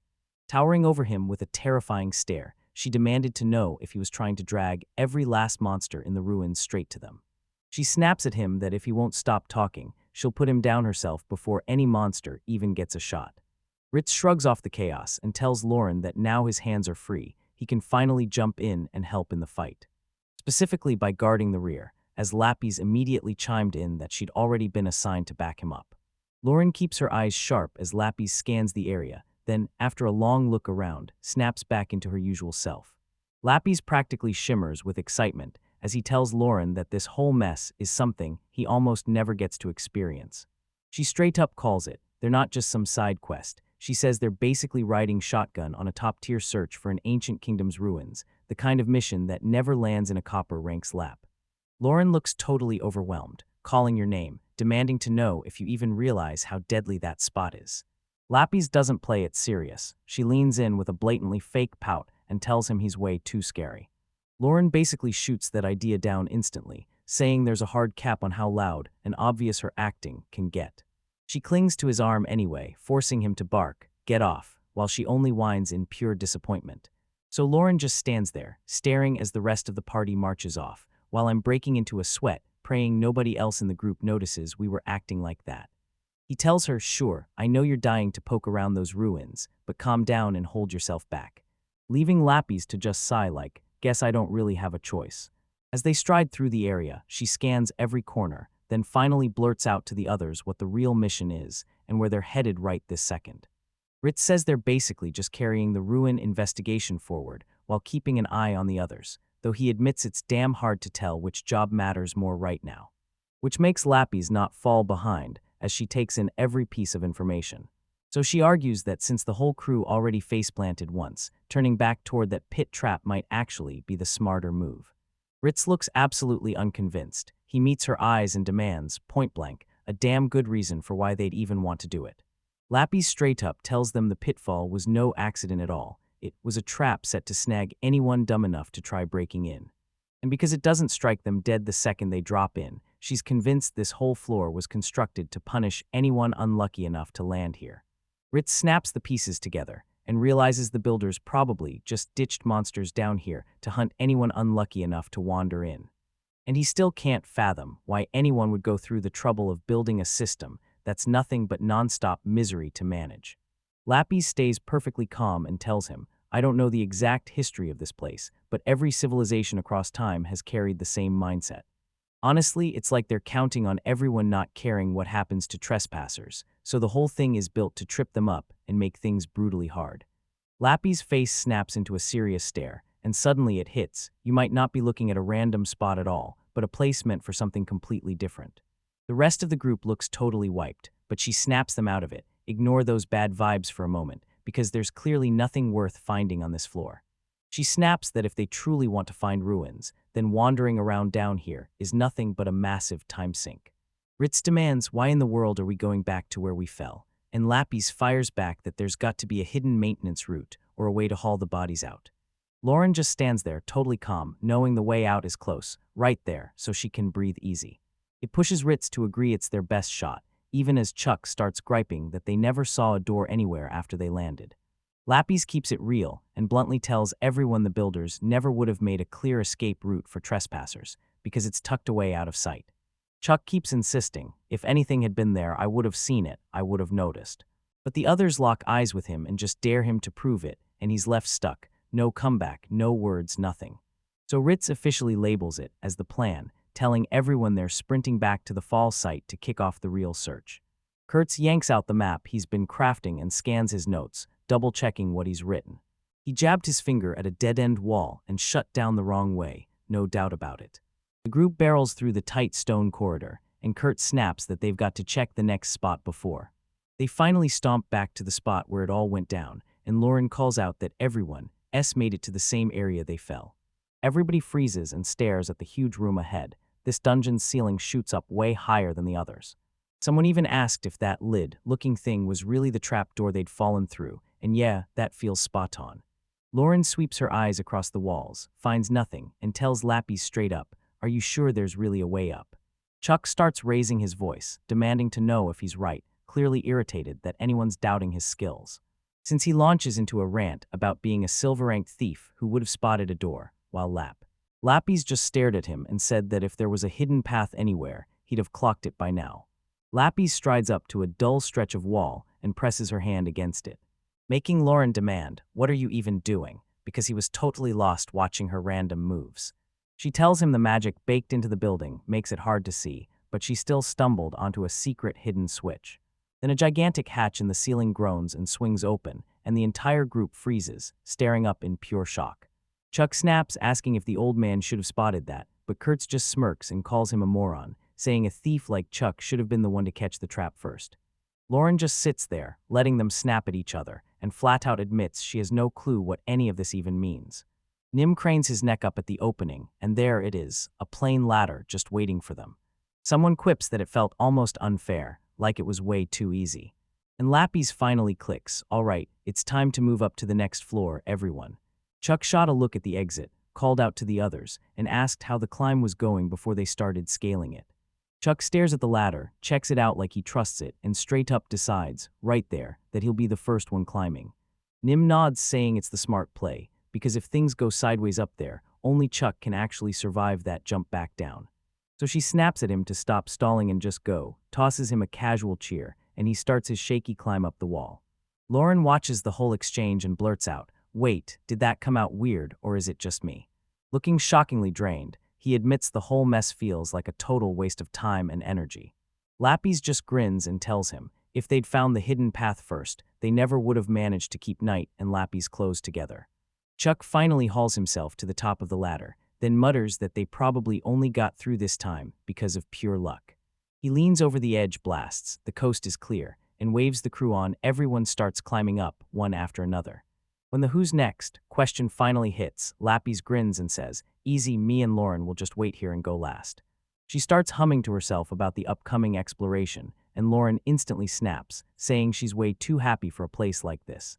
Lauren says that the moment they hit the top, that other group will likely shrug, tell them they're done, and send them straight back home. Since Ritz and his crew already know how to get back the moment they reach the floor where everyone went down, they make it count fast, making. Lappy's whole body locks up the moment she realizes this hits out of nowhere, while Lauren shrugs it off like Lappy's is just taking a beat too long. So she blurted that she got way too hyped about the ruins and totally forgot the real priority, getting back up, especially since Since this floor is probably empty, Lauren stands there, locked in a hard stare, realizing this place is way too dangerous and he's done with this place, he just wants out right now. All right, let's move on. Lauren asks Lapis if there's anything else she can do to help the group stay useful. Lapis just shrugs and admits that finding something outside her divine arts is brutally hard, saying that if she suddenly claims she can use magic, everyone's going to smell the lie instantly, so she pivots and swears she'll rely on what she knows about the area instead. She tells him, if I can just figure out what kind of ruin this is, I'll nail down the map we need. Lauren actually admits it's pretty awesome, even though he's still a bit nervous she'll pull it off again. Lapis leaned in and asked Lauren, ever notice how every Adventurer Guild branch is basically built the exact same way? She explains it's how they let staff hit the ground running, so even if they get shipped to a brand new city, they can start working immediately.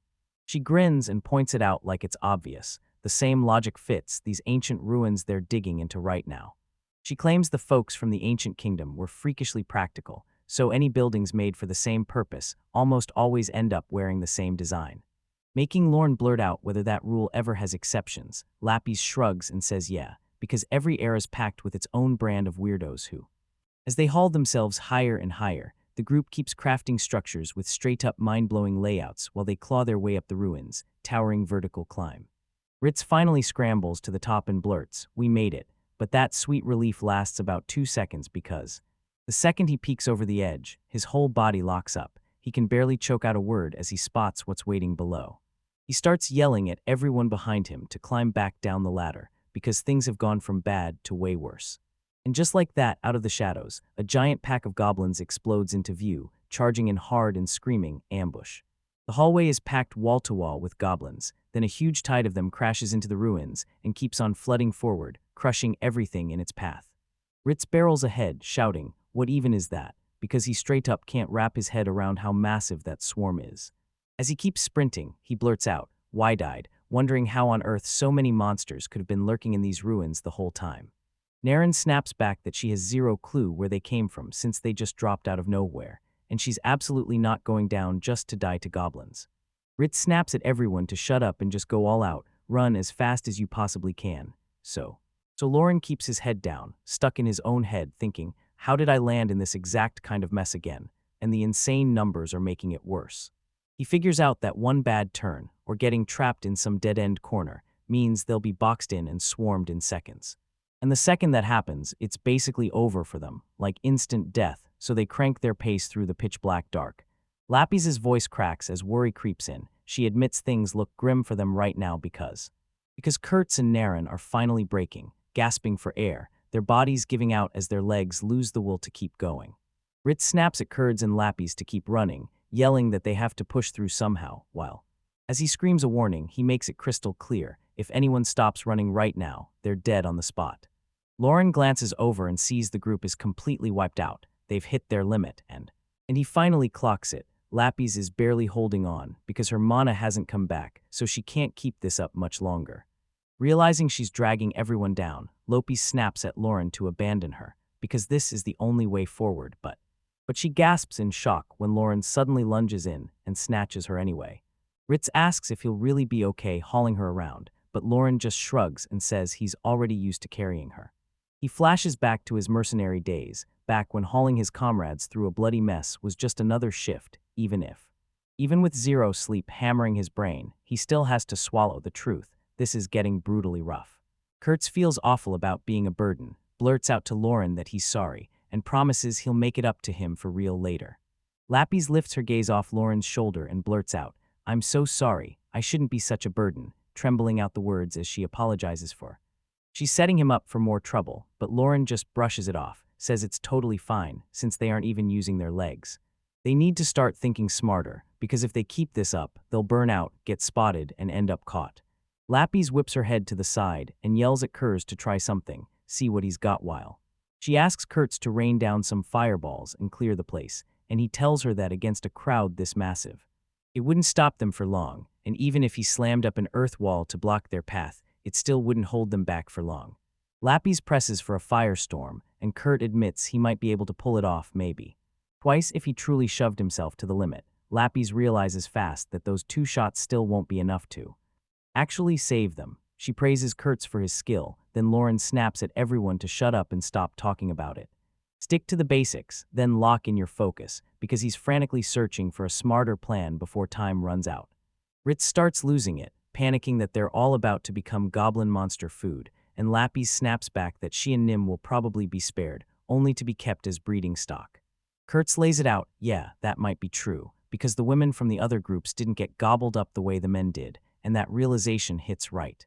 The vibe turned sour fast as Chuck demanded what they were even supposed to do, and Lauren snapped back, hauling the whole group into reality and making it clear they needed to take this seriously, finally. Nim's freaking out, sweat pours down her face as she whispers to herself that things are looking seriously grim for them right now. She glances at the others and snaps that she's at her limit, then she can't even finish the sentence before it all goes sideways. Ritz steps up and tells her, if you can't run anymore, I'll just scoop you up and carry you on my back, so. They don't stop, he grits his teeth and keeps pushing, determined to buy them every last second, even if it means sacrificing his own speed to do it. Neem drops her gaze, cringing at how much trouble she's become, and blurts out an apology to everyone, only for Ritz to clock it instantly and realize she's way quieter than usual about the whole mess.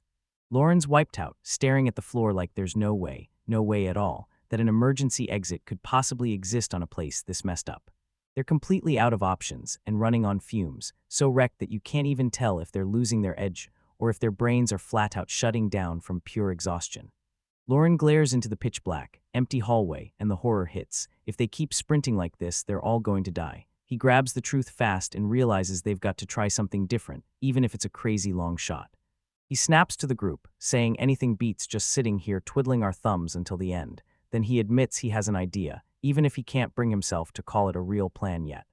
Lauren swings her gaze to the group and fires a question at Ritz. Does he really remember the route that got them into this mess?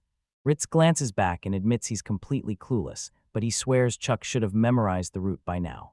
Lauren jabs a finger at the ceiling and asks, can we find our way back to that hole where the goblins were dropping through earlier? Chuck looks totally stressed out as he says they can't turn back yet, but there are other routes that overlap. Then he snaps that he still doesn't get the point and demands to know what they're even supposed to do when they finally get there. Lauren lays out his logic, since that huge swarm of goblins already blasted out of that hole in the floor above. The place up there is probably empty of monsters for now. He lays it out plain. Sure, the goblins can rain down in massive hordes, but once they drop, they've got to climb back up with ladders, so they can't regroup and swarm as one unstoppable crowd anymore. That's supposed to keep them from getting swarmed and crushed by the crowd, but Chuck isn't convinced yet. He fires back at Lauren and reminds her these goblins aren't as dumb as they look. Listen, Chuck's saying those monsters won't just stand there while they climb out. If they get hit while they're stuck on that ladder, it's game over for them. Lauren shoots Kurtz a look and asks if they can whip out some magic to buy themselves a little breathing room. Kurtz paces, thinks it through, and then declares a firestorm will torch the front line while an earth wall slams shut behind them. The old mage snaps in that he's got that part covered, but Ritz can't shake her worry. She's certain those goblins have way too much momentum for some flimsy wall to stop them.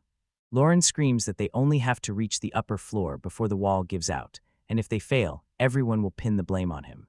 Then he ends it by telling the group, I'm staying behind, I'll cover the rear guard myself.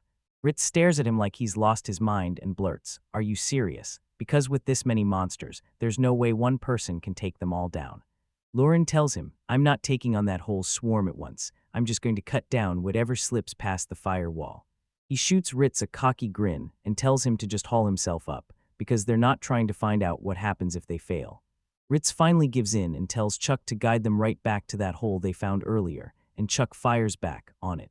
He bursts into a sprint, shouting for the whole group to chase after him. Ritz orders Kurtz to get his magic ready, and the old mage snaps back that it's already on the way. While Ritz lays out the plan, she tells Chuck, the moment they hit the spot, get up there first and help everyone else make it through. But Ritz slams on the brakes and turns to Lauren, reminding him that since he's the party leader, he's the one who needs to hang back and cover the rear. Lauren stands her ground, tells him she gets his intentions, but makes it clear he's still the one they need for the job. So Ritz can't help but blurt, wait, why are you making it such a huge deal? Lauren shoots down Ritz's plan, saying that suit of heavy armor will slow him to a crawl, and the goblins will swarm, latch onto his legs, and keep him from ever making it up there. He tells you, yeah, I'm a rookie adventurer, but I'm a veteran mercenary. I've spent my whole life in wars, always keeping watch and protecting people's backs. Ritz finally caves and admits to Lorne, "I'm counting on you," even though the thought of leaving him behind burns and he hates it. Suddenly Chuck bursts out, yelling that they've finally made it to the ladder, only to realize the monsters have stopped spilling down from the hole. Ritz takes over on the spot, yelling for everyone to start climbing the ladder the moment they reach it. The monsters surged forward way faster than anyone predicted, and the moment they finally caught up, someone blurted out a savage curse. Ritz wastes zero time, barking at the old man to unleash his magic, right now. Kurtz kicks off his chant, demanding a vortex rip open in front of him, and a storm of red flames to roar to life. He slams the spell shut with a brutal shout, blasting a roaring firestorm that rips straight through everything around him. But he's not finished. He shrugs and tells the guys he's already onto the next spell. As Lauren and Ritz stare at his back, Kurtz yells for a wall of earth to surge up and slam down in their path. He slammed his staff down and slammed up a thick earth wall that sealed their path behind them. Then, with the monsters cut off, the whole crew scrambled onto the ladder, yelling at everyone to move now while this opening still lasts. Lauren watches the old man at work and swears silver rank mages are a whole other beast, like they might finally blast their way out of this nightmare. Then boom, a massive impact slams the world, and every single person just freezes in total shock. Ritz is totally losing it, screaming that the intensity is off the charts, and that everything is acting way too weird. Still, Lauren doesn't lose her nerve. She points out that even if the magic hits in a flash, there's got to be a mountain of heat blazing behind that wall. The shock hits like a truck, and someone blurts out, "I've never heard of goblins having the nerve to chase people this hard." Lauren tells them to bark off and save the talk for later, then she charges up the ladder as fast as her feet can carry her. Just then wham, a fist rockets through the barrier and clocks a goblin square in the face. Lauren swings a brutal, heavy punch. Also, the monsters can't break through that gap. Ritz screams up the ladder for everyone to hurry, and the old man snaps back, swearing he's giving it everything he's got. As the chaos explodes all around her, Lauren snaps to the truth. No escape this time. He's stuck here, and he's going to have to fight. Up top, Chuck is drenched in sweat, scanning the area like crazy, praying no more enemies are about to jump out, so he drops off the ledge in a hurry, shouting to Nim to grab her and pull her up fast. Chuck finally yanks Nim up onto the ledge and lets out a quick, shaky sigh of relief because Nim is totally wiped out, folded over with his hands on his knees, gasping like he barely survived that close call. She thanks Chuck for his help, but he waves it off and presses, so is the priestess next. From down below, one of the guys screams at them to shut up and get their asses moving. As he stares into that pitch-black tunnel, the realization hits, yeah, things are just as bad even down here. Lauren is still down there, gripping the line and yelling up at the group, asking if they're finally done because Lapis climbs the ladder one brutal rung at a time, shouting back, "I'm almost at the top." Nim's face drains of color as she jabs her finger into the distance, screaming at Chuck to look at what's closing in.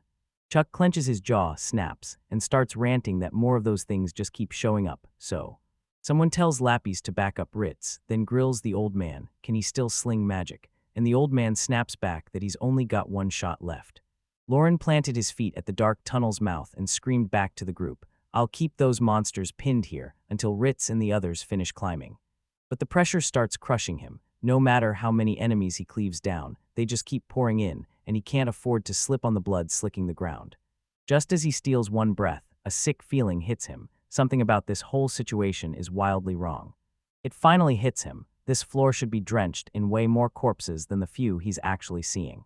Because he's 100% sure he's wiped out way more goblins than the handful of corpses scattered at his feet right now. He flashes back to that chaos, everyone raining down from the ceiling in one giant pile, and him either getting crushed by the impact or trampled under their weight. So yeah, there's a giant mountain of dead monsters just stacked right there in front of him. The craziest part, when he first stepped into this place, the floor was spotless, no bodies anywhere in sight. And right as Lawrence stands there, baffled by what he's seeing, he looks up, right on time to witness. The dead monsters weren't staying down. They twitched, crawled, and dragged themselves back up. Lauren spots a goblin cowering in the shadows and can't help but wonder what in the world it's doing there. It hits him like a punch. Those aren't just corpses lying around. They're hauling the dead goblins' bodies together. And he just stands there, drenched in sweat, trying to figure out what the heck they want with a pile of corpses. He snarls under his breath and yells for Chuck to check what's going on. Then, out of nowhere, Lapis shouts his name from the top of the ladder, desperate to pull his attention her way. Lauren shoots a look upward and calls out, asking if the rest of the crew has finally made it to the top. And Lapis admits they did, but then she snaps a warning: top floor is already packed with goblins, telling him that a crazy swarm of them is up there, just waiting.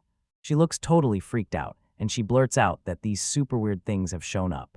While everyone else scrambles to push them back, the whole situation spirals out of control in seconds. Lapis screams to Lauren that they're about to get surrounded, then yells for him to hurry up. Lauren's face tightens with pure annoyance as the horror hits. She realizes he's stuck dealing with even more goblins. And as he stares around, he can't shake the thought, why does everyone here obsess over these monsters? While he tells himself he has to reach the top floor right now. He straps up his gear, locks in, and bolts the moment he can. A colossal explosion detonates right in the thick of the chaos, blasting open the perfect opening for him. Lauren clocks her opening and bolts for the ladder, right as he yanks himself up rung by rung, gripping his massive sword like it's the only thing keeping him standing. The moment he clears the top, Lapis slips up to him and demands to know what's going on back down there. She tells him Chuck's already sidelined with an injury, and while Ritz is still digging in. She snaps off mid-sentence and screams, Nim is in real trouble. Lauren snaps her eyes on a massive dark creature looming over him and blurts, what is that black thing? As Nim jerks his head up in panic, he realizes that monster won't move an inch, no matter what he does. Lapis shrieks for it to stop right when it feels like everything's finally over. But Lauren surges forward and smashes a massive kick straight into the goblin's face. He glances back and thinks, a normal goblin's head would have been torn clean off by that hit. He feels it right away, this one's different, and he knows he has to step up his game immediately. So he blurts to himself, this has to be a joke, because the monster is still standing right there. Nim scrambles off the floor, but then blurts out that the thing's skin is so tough it won't let a blade bite through. Suddenly a crushing strike lands, and the goblin jerks back, clamping both hands over its face as pain explodes. Lapis yells for Nim as the whole crew realizes the same truth. Yeah, the skin can take a beating, but those eyes are still wide open and vulnerable. Lauren locks in with razor-sharp focus, thinking if one hit won't be enough, I'll just asterisk. Then he'll just keep pounding that thing until it's finally down, and he charges in swinging with everything he's got. He crouches low and refuses to slow down, scanning for the tiniest opening he can strike. But Lapis shrieks his name at the top of her lungs, warning him that a whole other monster is still out there waiting to attack. Ritz gets yanked into a brutal grip and snaps at the bastard to let him go. But the monster yanks and squeezes harder and harder until Ritz swears his bones are about to shatter. Lauren fires a question at the old man, where did all his magic go, and Kurt snaps back, yelling that he's totally out. Kurt admits he can't even cast the basic spells for a bit, because he burned every last one of them on that one guy, so Lauren spits out curses at their awful luck, and you can tell the situation is spiraling downhill fast. The monsters ripped into the air with a thunderous roar, shaking the whole room, and I'm standing over the battered group like I own the moment. Ritz spills the truth on how that black monster just burst out of nowhere. Arrows bounced off it. Chuck got flung aside as he tried to protect Nim, and right then, Lauren finally arrived to step in. Nim drops her gaze to the ground, apologizes to Chuck, and flat out tells him the whole disaster is her fault. Chuck snaps at her to shut up and stop brooding, because it doesn't fit her. Then he demands she hurry up and patch up his wounds so they can get moving again. Lauren shoots Lapis a look and asks, did you figure out anything yet about what we're up against? Lapis glares into the dark ruins and blurts out she has a theory, but if she's right about it. Then they stumble into these really nasty ruins, and Lauren just keeps repeating the words, like she's trying to figure out what makes this place so horrible. Eitritz looks totally wiped out, as Lapis says she needs to check something with him. Ritz asks if they've got any reason to not just follow her, and Lapis shuts it down, saying there's really no other path forward. She ponders it, then lays it out. Yes, our job is to dig up the real problem, but if we don't get this place back to sleep fast, things are going to spiral out of control. Ritz yells that they have to bail out of this spot right now, and Lapis fires back that if they keep loitering, the very next attack is about to slam into them any second. Ritz looks straight up panicked, and he warns that they're in big, serious trouble the moment that Black Goblin thing comes back for a second round. Lapis leans in close and asks Chuck if he wants her to bring out some divine arts to help him, but Chuck reassures her, saying he's finally good because the medicine's kicking in, though he's still wobbling a bit from that nasty hit to his head. Lapis doesn't buy it for a second and snaps that head injuries aren't something to mess around, pushing him toward a real doctor, while Chuck just grins and thanks her for the advice. He promises he'll follow her lead the moment they manage to crawl back alive, but Ritz isn't convinced and hits him with the question, "Can you even stand up?" Chuck snaps at him to shut it and stop firing off dumb questions, like this is already fully under control.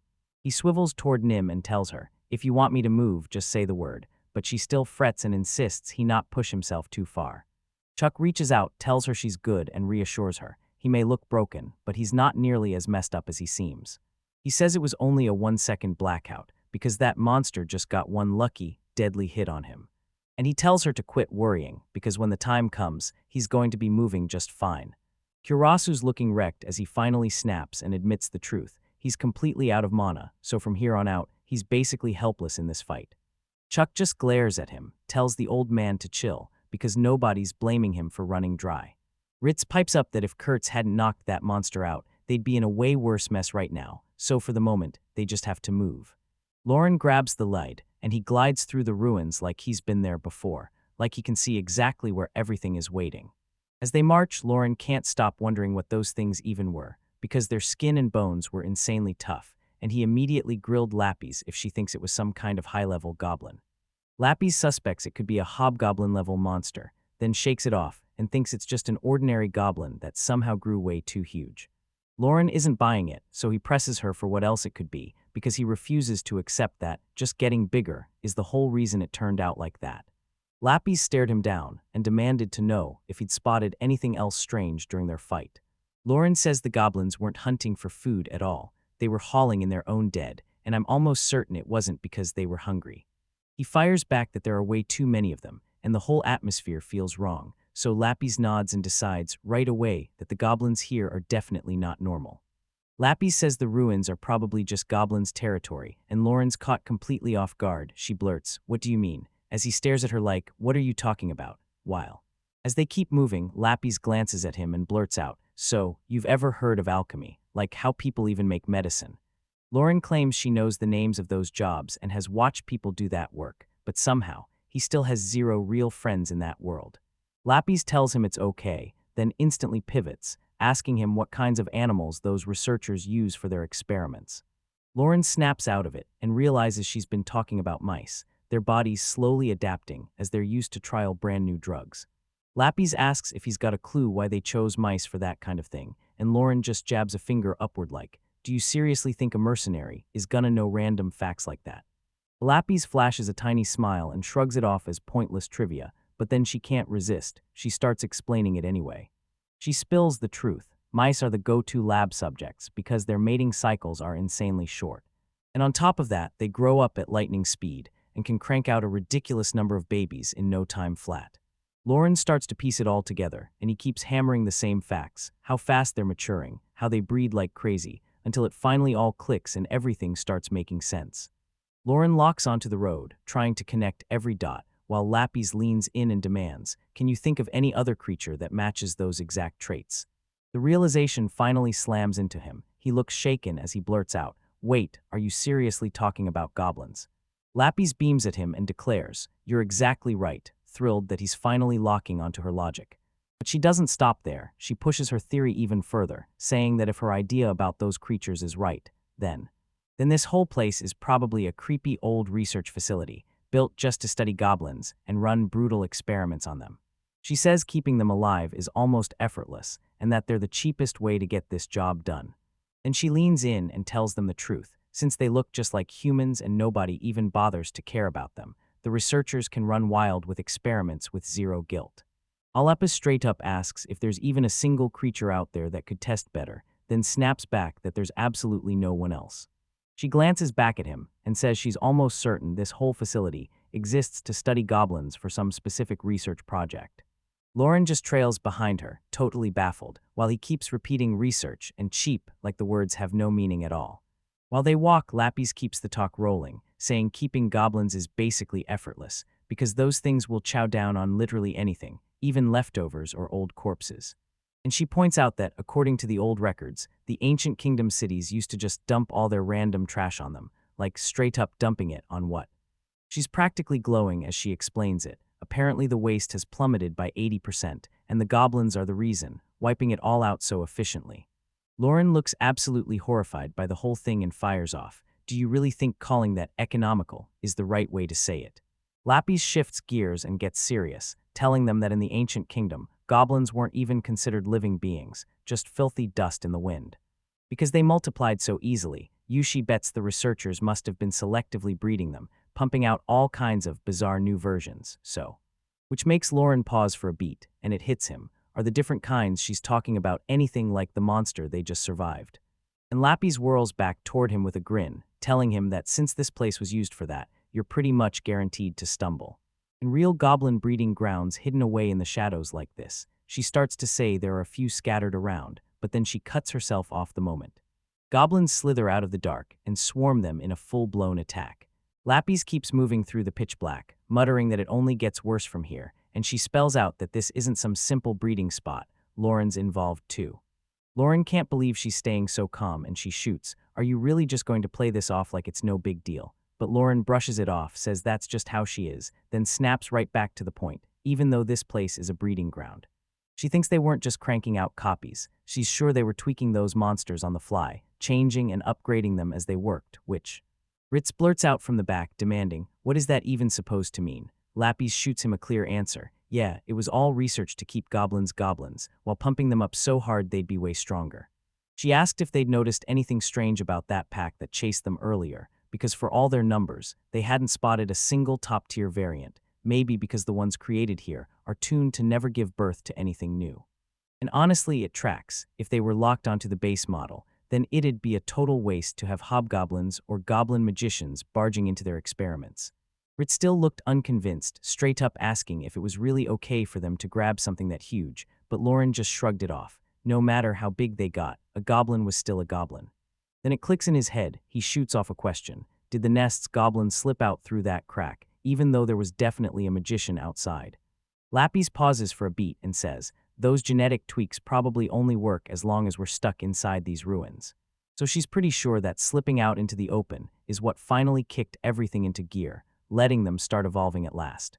Lapis keeps the explanation rolling, telling the group, no matter how you slice it, this place is absolutely some kind of experimental lab and she realizes these monsters have been snoozing in the dark for ages, until some unlucky newcomer flips the switch and brings the power roaring back to life.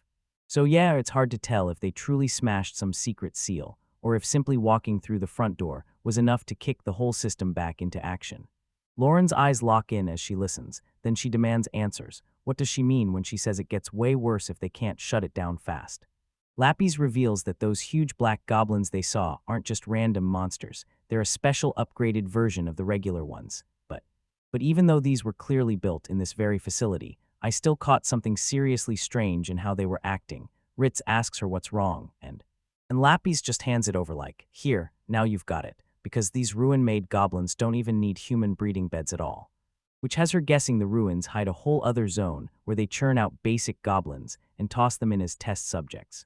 And since these altered freaks don't have to work the old-fashioned way, they likely hunted down and slaughtered any female adventurers they could catch. But that's what makes the black goblin's behavior so freaky. Once again, it charged straight for Nim, clawing at her like it was trying to rip her clothes off for whatever twisted reason.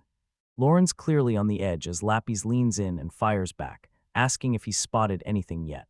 And she blurts out the truth. Those goblins aren't just using women, they're going after them even though they don't need them for breeding, which means there's something darker driving them. So her theory is wild. She thinks these things are actually stitched together with real human bits, especially the adventurers from Ritz's party who got trapped here. When Lauren looks totally shaken and blurts, can you even call that a goblin anymore? Lapis says it's still a goblin, like how they never call kids half-goblins just because they've got human blood, so in the end, it's the same thing, no matter the human parts, which is. That's why she's freaking out. This whole facility exists just to supercharge the goblins and make their race stronger. The real nightmare is this place didn't just spawn monsters, it handed them human-level brains, then taught them to learn and evolve. Lapis snaps him back to the goblins they saw earlier, dragging their dead comrades away. Then Lauren finally starts to catch on, but she spells it out anyway. Those bodies aren't just discarded, they're recycled into materials to forge brand new ones, and the lab takes every hard-earned lesson to crank each new batch even stronger. And then, what happens next? And if they let that cycle spin on, no one can guess just how terrifying these things are about to become. Lapis says a goblin wearing a dragon's skin is already terrifying, but the moment it learns human knowledge and masters the skills to use it, that's pure nightmare fuel. And she walks away, leaving one terrifying question hanging: what would happen to the whole world if these things ever got free? Lauren asks if there's any way to tuck these ruins back to sleep, but Lapis admits she's not exactly a genius on every little detail. Lauren bites his tongue, but the thought keeps nagging him: if she'd just spill every answer, this would have moved 1,000 times faster. Lapis bristles as she fires back, claiming every ruin is built differently, and insisting it's not because she failed to do her research, which makes her snatch his arm and snap that it's rude to wear that look on his face. Lauren can't help wondering what expression he had on before he finally asks her, where are we even really headed in this place? The Lapis tell them to hunt down the hidden private rooms where ancient people once stayed, because if they're lucky, they'll uncover a manager or even an instruction manual for the whole facility, hidden right in there. Lauren asks if anyone actually lived here, and Lapis tells her the truth: teleportation existed, but it burned through mana like crazy, way too expensive for a normal day-to-day commute. Lapis points out that teleporting every single day burns through way too much mana, so everyone should just stay put on site, and Lauren can't help admitting he never even thought about the logistics until now. She insists it's way smarter to build a home right next to the lab so everything stays simple, and when Lauren asks if that's really how it works, she flat out says, yep, exactly. So she's dead sure these ruins hide a whole residential spot, somewhere out of sight, for the researchers and staff. Lapis decides she'll break into those rooms to dig up records on how to shut the facility down, and yeah, she casually lets it slip that she's also going to pocket anything valuable she finds along the way. Lauren tells her she really shouldn't be this open about her plan to loot the place, but Lapis just shrugs like it's no big deal, and they're claiming the owners have been dead for centuries, so it's not really theft at all. Lauren doesn't buy it, but he drops it and follows along, and he lays out the scary possibility: if those ancient people really flipped the facility into sleep mode themselves, then there's a pretty solid chance that every crucial thing got packed up and shipped out ages ago. Lapis realizes he's right. If this place got cleaned out already, then the instruction manuals they're hunting could have vanished long ago. Lauren asks what they're supposed to do when there's nothing left to find, but Lapis just stares at her like she's missing the question and flips it back on him. What does he think they should do next? Lauren races through it, certain more goblins are coming, then realizes Chuck's just stumbling around and completely out of mana, cursing up a storm. He's confident Ritz and Nim can still handle themselves, but the real nightmare is his own gear. Because he's starting to panic that his weapon won't last through any more of this, and you can see the stress crushing his face. He flashes the blade and tells her it'll probably bite the dust after 2 or 3 more kills, and Lapis immediately asks if he's gonna hunt down a replacement soon. Lauren just lets out a long sigh and tells him they'll deal with that bridge when it shows up, because finding the info comes first. Lapis nods along, then she dives straight into her terminal. She says they've finally reached the residential district, and right as she does, a nearby door lets out a thunderous beep and clicks open. Lapis doesn't hesitate. I shout for everyone to back up as she barrels through the entrance and starts clearing the place out, leaving. Lauren stared at the mess like it might bite, wondering if it was even safe to step in without hunting traps first. Then she smirked and insisted she was basically an expert on ruins.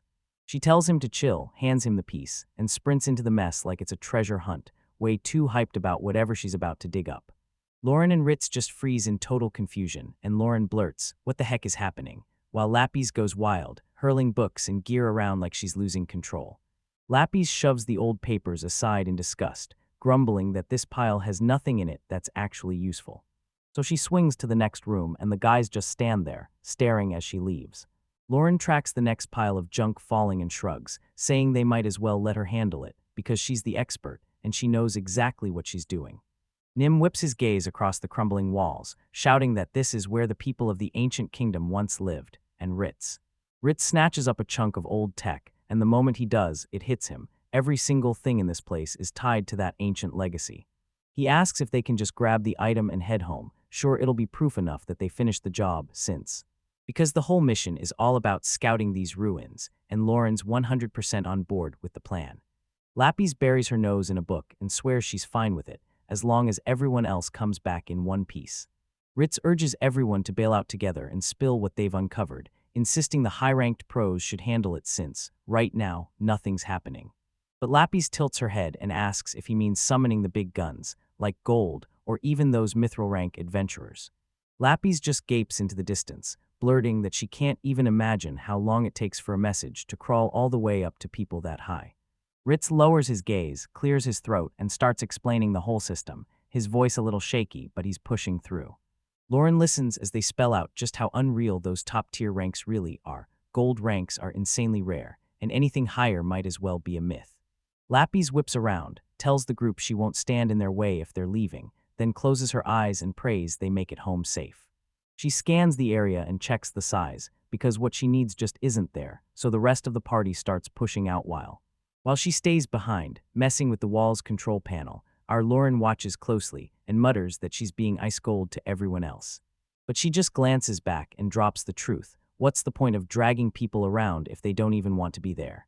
Lauren trails her into a giant library packed with dusty old books, but he freezes mid-step the moment he spots something. And straight up asks Lapis if the deal's finally locked in now that he's stuck trailing her through these ruins. Lapis doesn't even spare him a glance. She just launches into her explanation for how everything ended up this way. Lapis glances over her shoulder, hesitating hard, and asks Lauren, "Wait, you're really coming with me, right?" But Lauren just flashes a calm, relaxed smile and basically tells him, "You're already in too deep, so there's no turning back now." Lapis lights up at once, relief flooding her face as she blurts out that she's truly happy to hear it.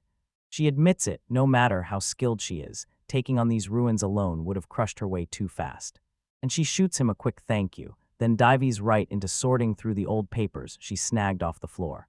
Lapis leans in and drops some good news for Lauren, but he shoots her a super skeptical look like, "Yeah, what is it?"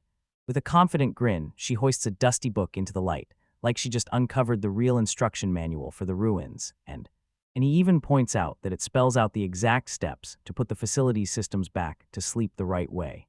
Lauren gets totally blindsided by that question like, can she really read the insane script from the ancient kingdom? So she lapsed.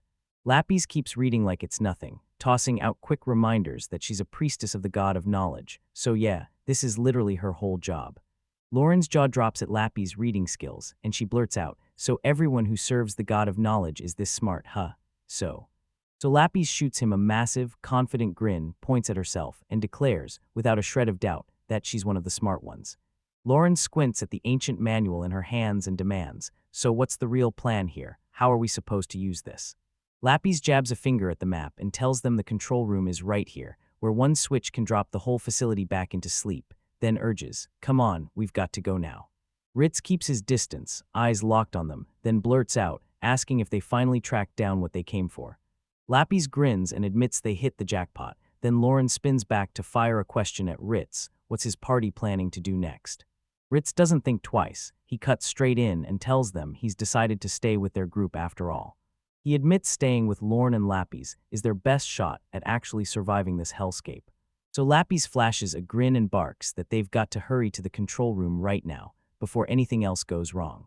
Ritz tails right behind them thinking, once we finally hit our destination, I swear I'm done waiting. The narrator finally calls it, this whole disaster is coming to an end, and Lauren's mind flashes back to when he was still a rookie, fresh off the street, registering at the guild on the very same day as that other guy. He still hears the receptionist shout, Ritz, and somehow that name lodges in his mind like it won't let go. They barely even talked, but Lauren kept hearing the rumor that Ritz was crushing it, getting way better reviews on the same kind of jobs. And the rumors never stopped. People swore Ritz was the one crushing it on investigation missions, always slipping past him like he had eyes in the back of his head. Eventually, he had no choice but to watch Ritz scale the ladder and slam silver rank first, then realize it all went wrong because of a mistake, making Lauren realize she couldn't ignore the truth, even if she wanted to. In his mind, Ritz is his true lifelong rival, until everything flips in the next.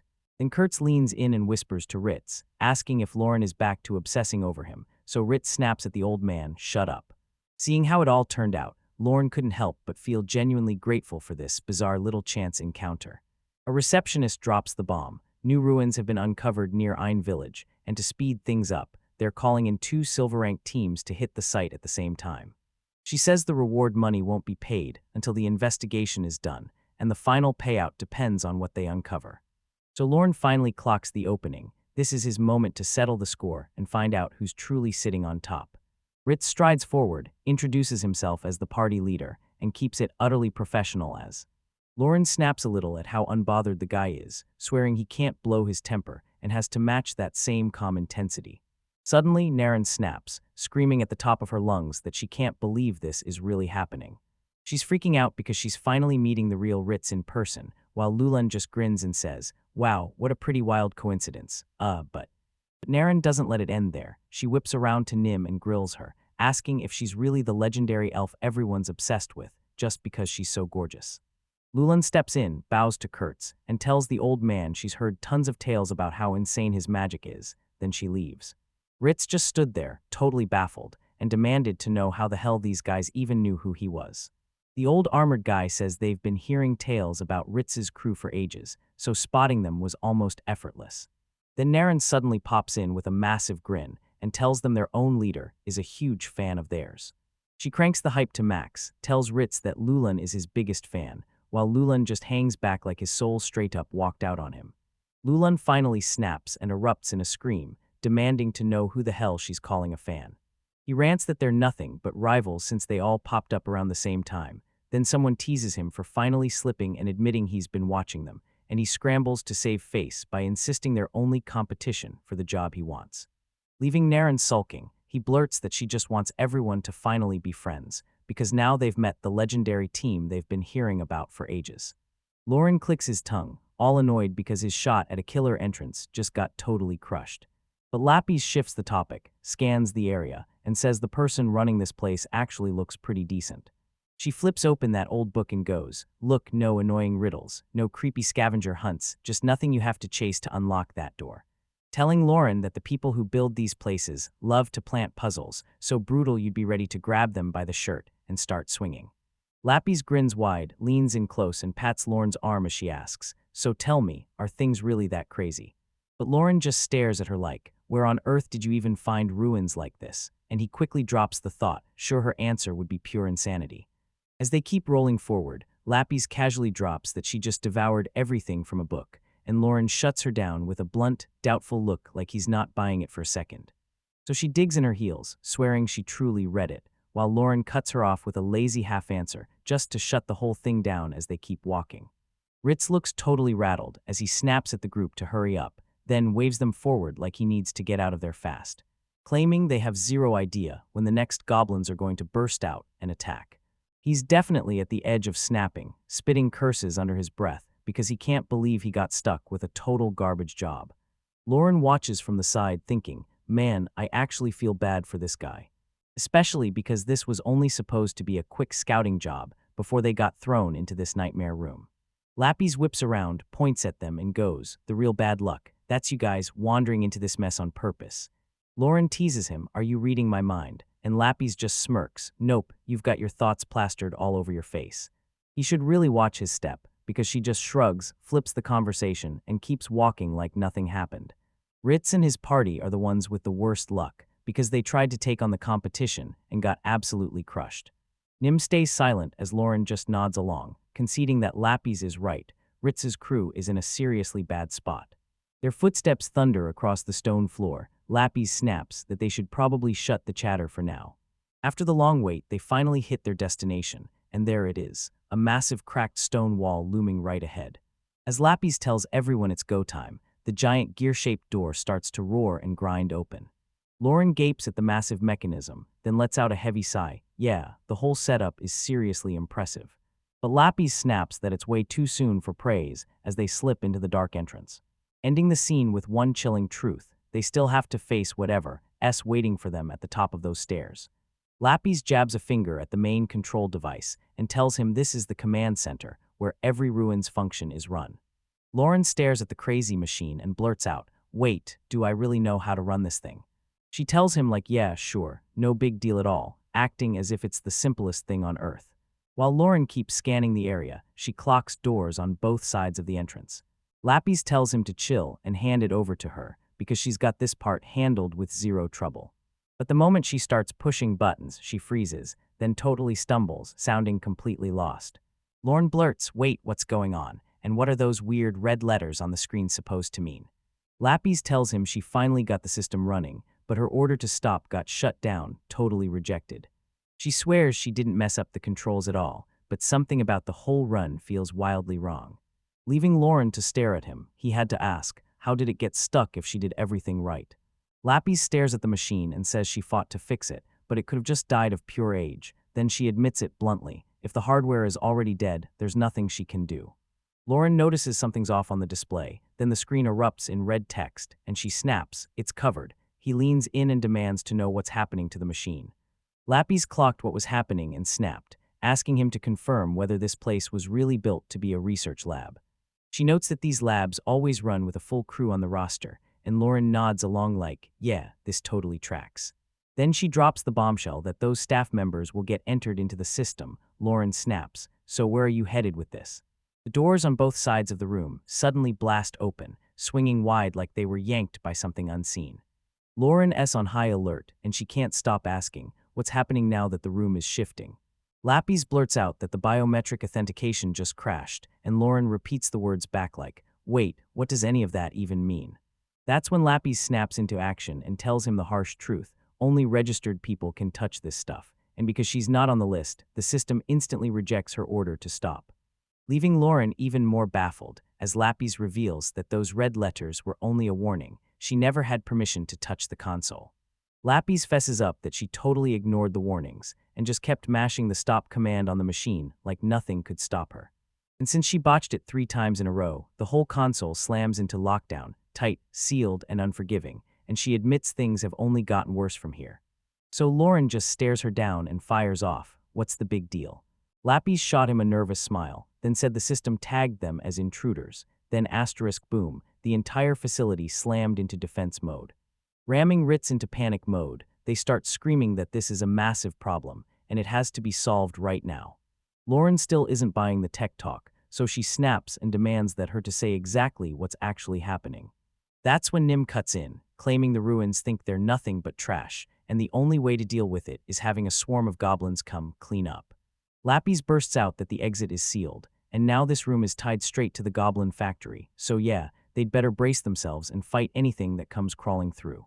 Ritz had no choice but to tear off his grip on the situation, snatch his sword, and brace himself for a brutal, no-holding-back brawl. Lapis blurts out an apology for the mess, then swears she'll do anything she can to trick the system into stopping. Lapis starts tinkering with the control panel, grinning as she explains, if she can trick the system into opening the gate, the goblins won't even stand a chance. While she works, she casually tells the crew she's going to go fully wide open and defenseless, because once her focus locks onto the tech, she's all but gone. Ritz snaps completely. He screams at her, demanding to know how she even learned to do something like this in the first place. So Lapis flashes him this huge, blazing smile and tells him it's all because she's a priestess of the god of knowledge. Lauren isn't buying it for a second. She snaps that the title isn't a free pass to run wild, but she just glances over her shoulder at him and swears she hasn't told a single lie since they stepped into that place. Ilorin's pretty sure she's right, but instead of arguing, she snaps at herself to drop it and get back to work on the machine. He clenches his giant sword and tells the group, we're not running, we're buying her all the time we can, which really lights a fire under Lapis. She tells them she's counting on them to keep her safe while she gets to work. Ritz barks at the old man, go stay with Lapis, she's out of magic and needs you, and Kurtz just hangs his head, mumbling, I'm sorry I've been useless. Nim barks that the enemies are finally here, and the whole crew snaps into full alert as he clenches his teeth, spits that the monsters are just pests, and insists they've got no choice. Then he grins because that tiny door somehow bails them out. So he starts barking orders. Nim stays glued to the tech, and Chuck has to cover them with his bow. Chuck mouths off for a second, then gets cut off with a harsh shut it, because Ritz is already shouting across the gap, telling Lauren he's got full faith in him to take over and handle everything on the other side. Lauren shoots back a short reply, completely calm, while he glares straight down the path ahead of them. The whole squad breaks apart and sprints to their spots, racing to lock in position before the fight even starts. Ritz barrels forward, slamming his shield into a stone barrier and driving straight into the room. A giant, shredded-shirt goblin bursts onto the scene and roars, claiming the pests have finally shown up, right on time to face him. But Lauren steps up with that giant sword, tells the group to back off and leave this big guy to him, and then he crashes straight into the monster with a bone-rattling impact that blasts out a massive shockwave across the whole area. Lauren lands a brutal strike, smacking the goblin square in the arm and shoving the monster back hard. The creature lunges for revenge with a brutal overhead swing, but Lauren digs in, braces tight, and just catches the hit on his giant sword.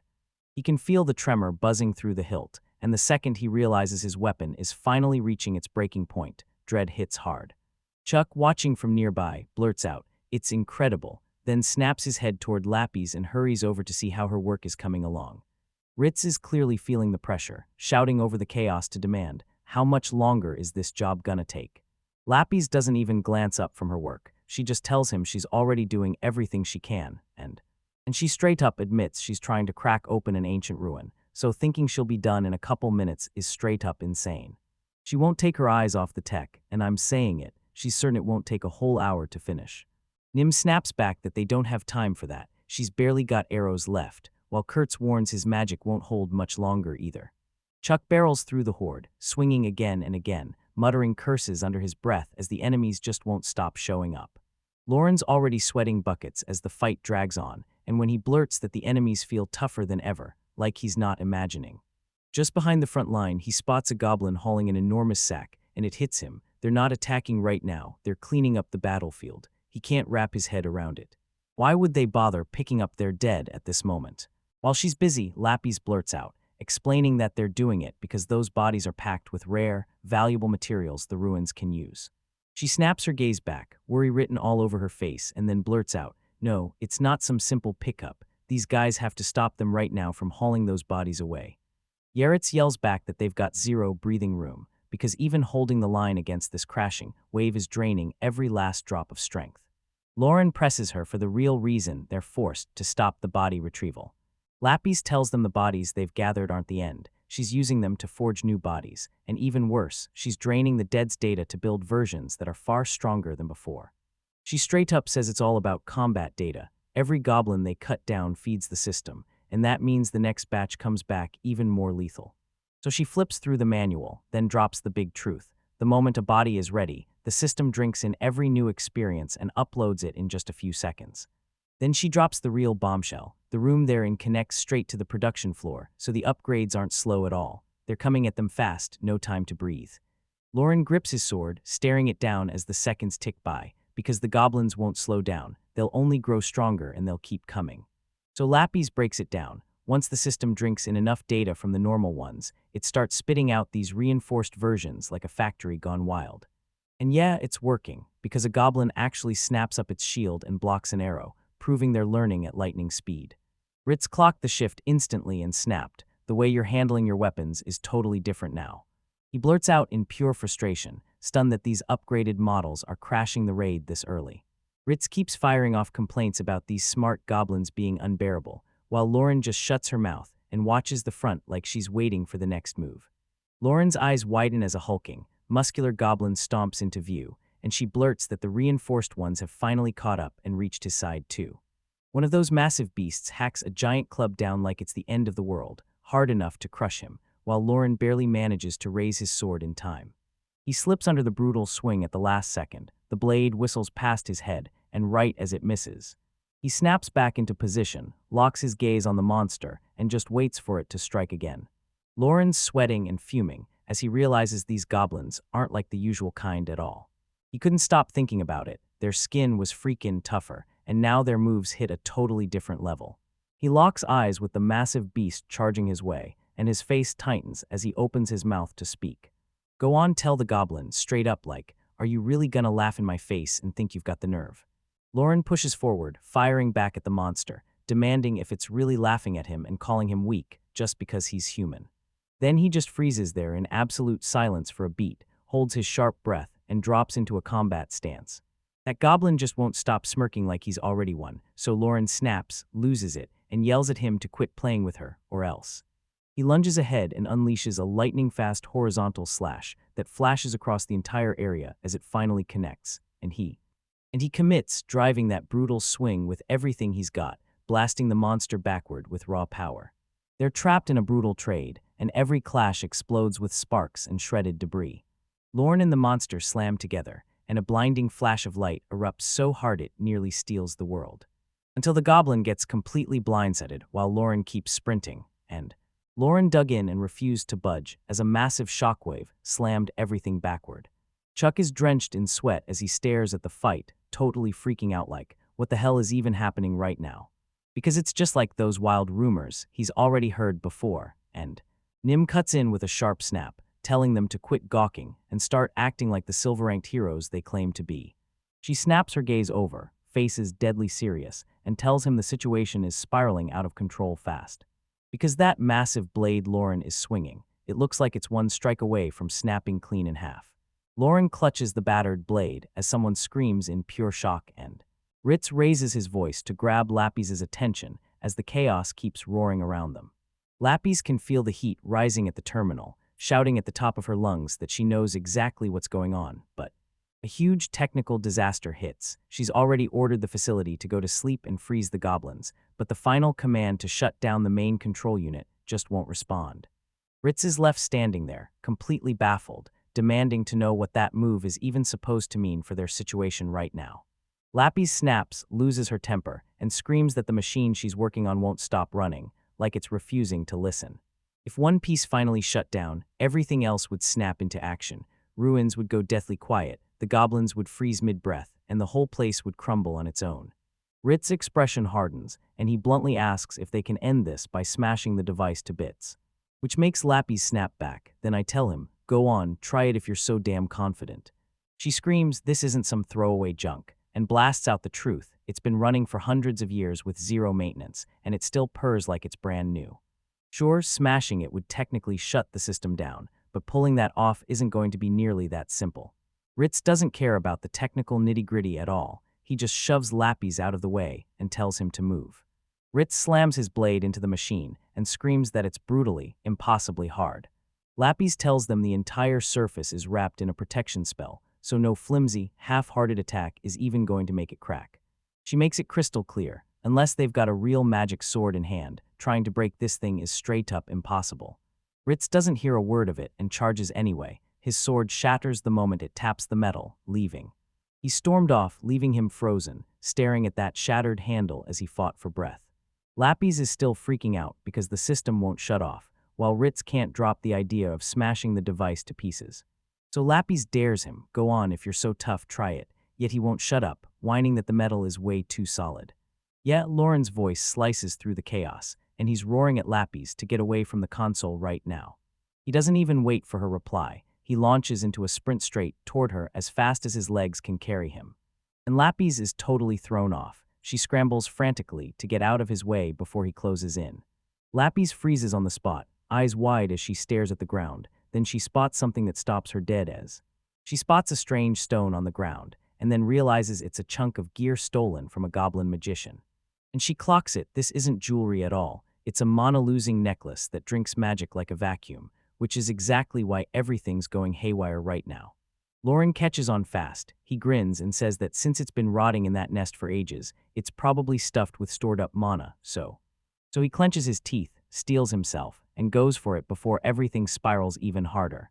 Ritz is totally unraveling. He glares at his smashed blade on the floor and lets out a furious scream, begging it to move like it'll somehow obey him. Kurtz just freezes, stunned, as the air suddenly shifts, and he blurts, did the machine's protection spell really vanish into thin air?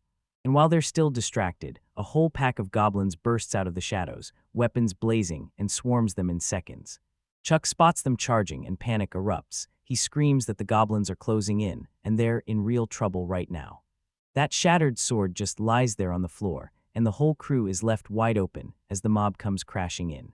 Lauren digs deep and throws every ounce of strength into one final strike, yelling for the item to shatter as he smashes through it. He smashes the stone with a brutal strike, then collapses, totally drained, hunched over as the monsters crowd in right on top of him. But then everything flips. The goblins' swarm suddenly collapses, they lose their strength and crumple to the ground like stones, leaving.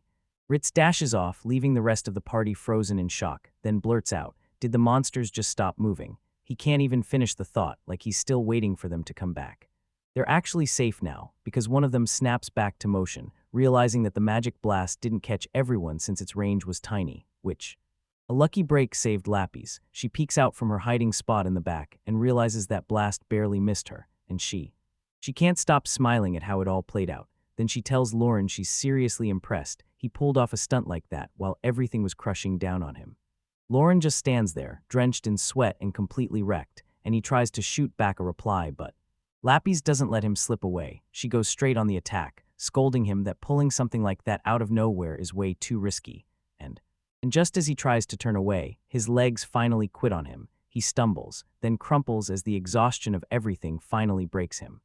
Lapis finally hits his limit and faceplants into the dirt, then screams for Lauren like his life depends on it while Ritz stands right there as one of his teammates points at the chaos and demands he take a look at it, right now. Ritz can barely get a word out. He just freezes there, staring in raw disbelief at how it all ends But later on, Lauren finally forces his eyes open. Lapis is right there, grinning like crazy, and telling him she's so relieved he's awake at last. Lauren just wants to crash in bed, but Lapis is sprawled right on his stomach, calmly reading a book like it owns the place. Like it's the most normal thing on earth, Lauren isn't taking any of that, reaching up and flicking her forehead. She clutching her head throbs in pain, while he snaps that she can't just go around sitting on guys like that. Lapis shrugs it off and fires back, saying there wasn't any other seat for her to take, yet. But Lauren's not buying a word of it. He points out that even without a chair, she could have just used the empty space on the bed instead of. Lapis refuses to use him as a cushion. She just turns away, pouts, and grumbles that the bed is so hard it's wrecking her butt. Lauren slowly came to, blinked at her surroundings, and demanded, "Where am I? Am I in a hospital?" Lapis leans over him, checks that they're in a hospital for sure, then asks if he wants to hear everything that happened right after he passed out.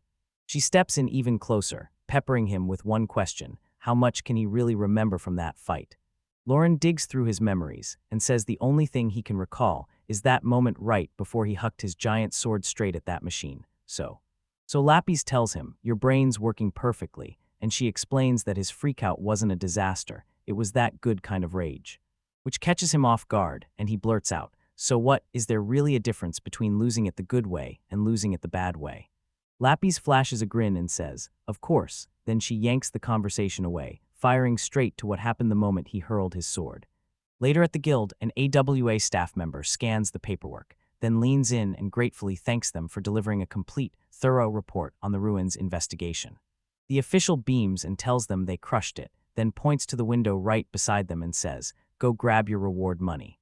He glances back at the board for a split second, then blurts out that there's one last thing they really need to know. At the front desk, the receptionist scans the ID tags the group dragged back, nods hard, and says they're proof, 100%. Those tags belong to the silver rank party, so who else could have taken the same job? She tells them it was a four-man crew, then starts dropping the leader's name, while Lauren, frozen, glares at that cracked, dirty metal tag. The staff member's face falls as she says, "I really hope we can track down the rest of his personal stuff when we sweep the area again." For now, she stuffs the items away, then turns to Ritz and the crew and says the guild's got the rest of the paperwork from here. Ritz later steps outside and stares at the sky, replaying the moment he finally learned the names of the party that vanished. And he admits to himself that he didn't want some sloppy report. He wanted those names pulled straight out of the guy's own mouth. He grits through the heavy mood and steers the talk straight into the investigation they just finished. Ritz rubs the back of his head and admits the treasure was a total bust. After they pay for their gear and those brutal hospital bills, they're flat out broke. Oxy flashes him a small grin and says, "Even if we're out of cash, we're still one big win." That's the crazy part, every single one of them, after everything they survived, still made it home alive. Kurtz wore a calm smile, shut his eyes, and laughed as he admitted, he was just so damn happy he got the chance to meet those two. Ritz locks onto the horizon for a beat, like a huge memory just hits him, then blurts that once he really thinks it through, But he still can't shake how absolutely feral Lawrence looked in that control room, because seeing him fight again dragged back the memory of a specific legend. Ritz begins to recite an ancient tale of a warrior whose body moved like the wind itself. And he lays it out. This rumor says that once that wind blows through, everything it touches gets ripped apart, like nothing left behind can survive. With a serious bandage wrapped around his head, Ritz can't help but wonder, could Lauren really be that legendary mercenary they call the Severing Wind? But he snaps the thought away on the spot, insisting there's no way some mercenary with a legendary title is actually out here sinking to copper-rank adventurer life. Still, this gnawing unease won't let him breathe, because it feels downright wrong for more than one person to be that good, especially with Lauren having been a mercenary before. Lapis shoots up from the side and snaps at the guys. If they've got the energy to sit there gossiping, they'd better start focusing on healing their injuries before someone s screaming in pain. She stands there stone calm, then just keeps the conversation rolling, smoothly steering it straight to the next point. Lapis tells everyone her commands to the ruins hit perfectly. Then, with the control device wrecked, the security lock finally crumbled and gave up. She grins and says the ruins are basically trash now, and that snap makes Lauren jerk his gaze up and ask, "Are you serious?" Lapis blurts out that the device is so smashed the inner magic circuits are basically gone, and then she hits back. The necklace's power is on a whole other level. Modern magic can't even scrape that tech. She tells everyone that Ritz and his crew were whining about the smaller rule, though she's pretty sure they were only half kidding. Lauren realizes, if the thing we were supposed to study is now totally useless, then of course they're gonna slash our pay. Lapis nods and bluntly admits the mission was a total bust, no real results to show, just a pretty okay payout in the end. Lawrence lets out a heavy sigh and admits that even with the money, the whole situation still spiraled into chaos and wrecked everything for everyone. And then he starts fretting that he should probably go track down Ritz and apologize later, while Lapis just stands there, staring at him like, "Why are you freaking out so hard?" She keeps her mouth shut, but inside she panics, thinking, if I start linking up with Ritz's crew like this, it's gonna backfire later. The talk shifts straight to the ruins, and Lapis warns that another team is heading in one last time, because once that's done, the whole entrance gets sealed shut forever. Lapis wraps up her explanation. This device is total junk now, so leaving it behind should be fine, but she still double-checks everything just to be extra safe. Lauren lies there wrapped in bandages and just nods like, yep, it's done. The whole mission is basically over.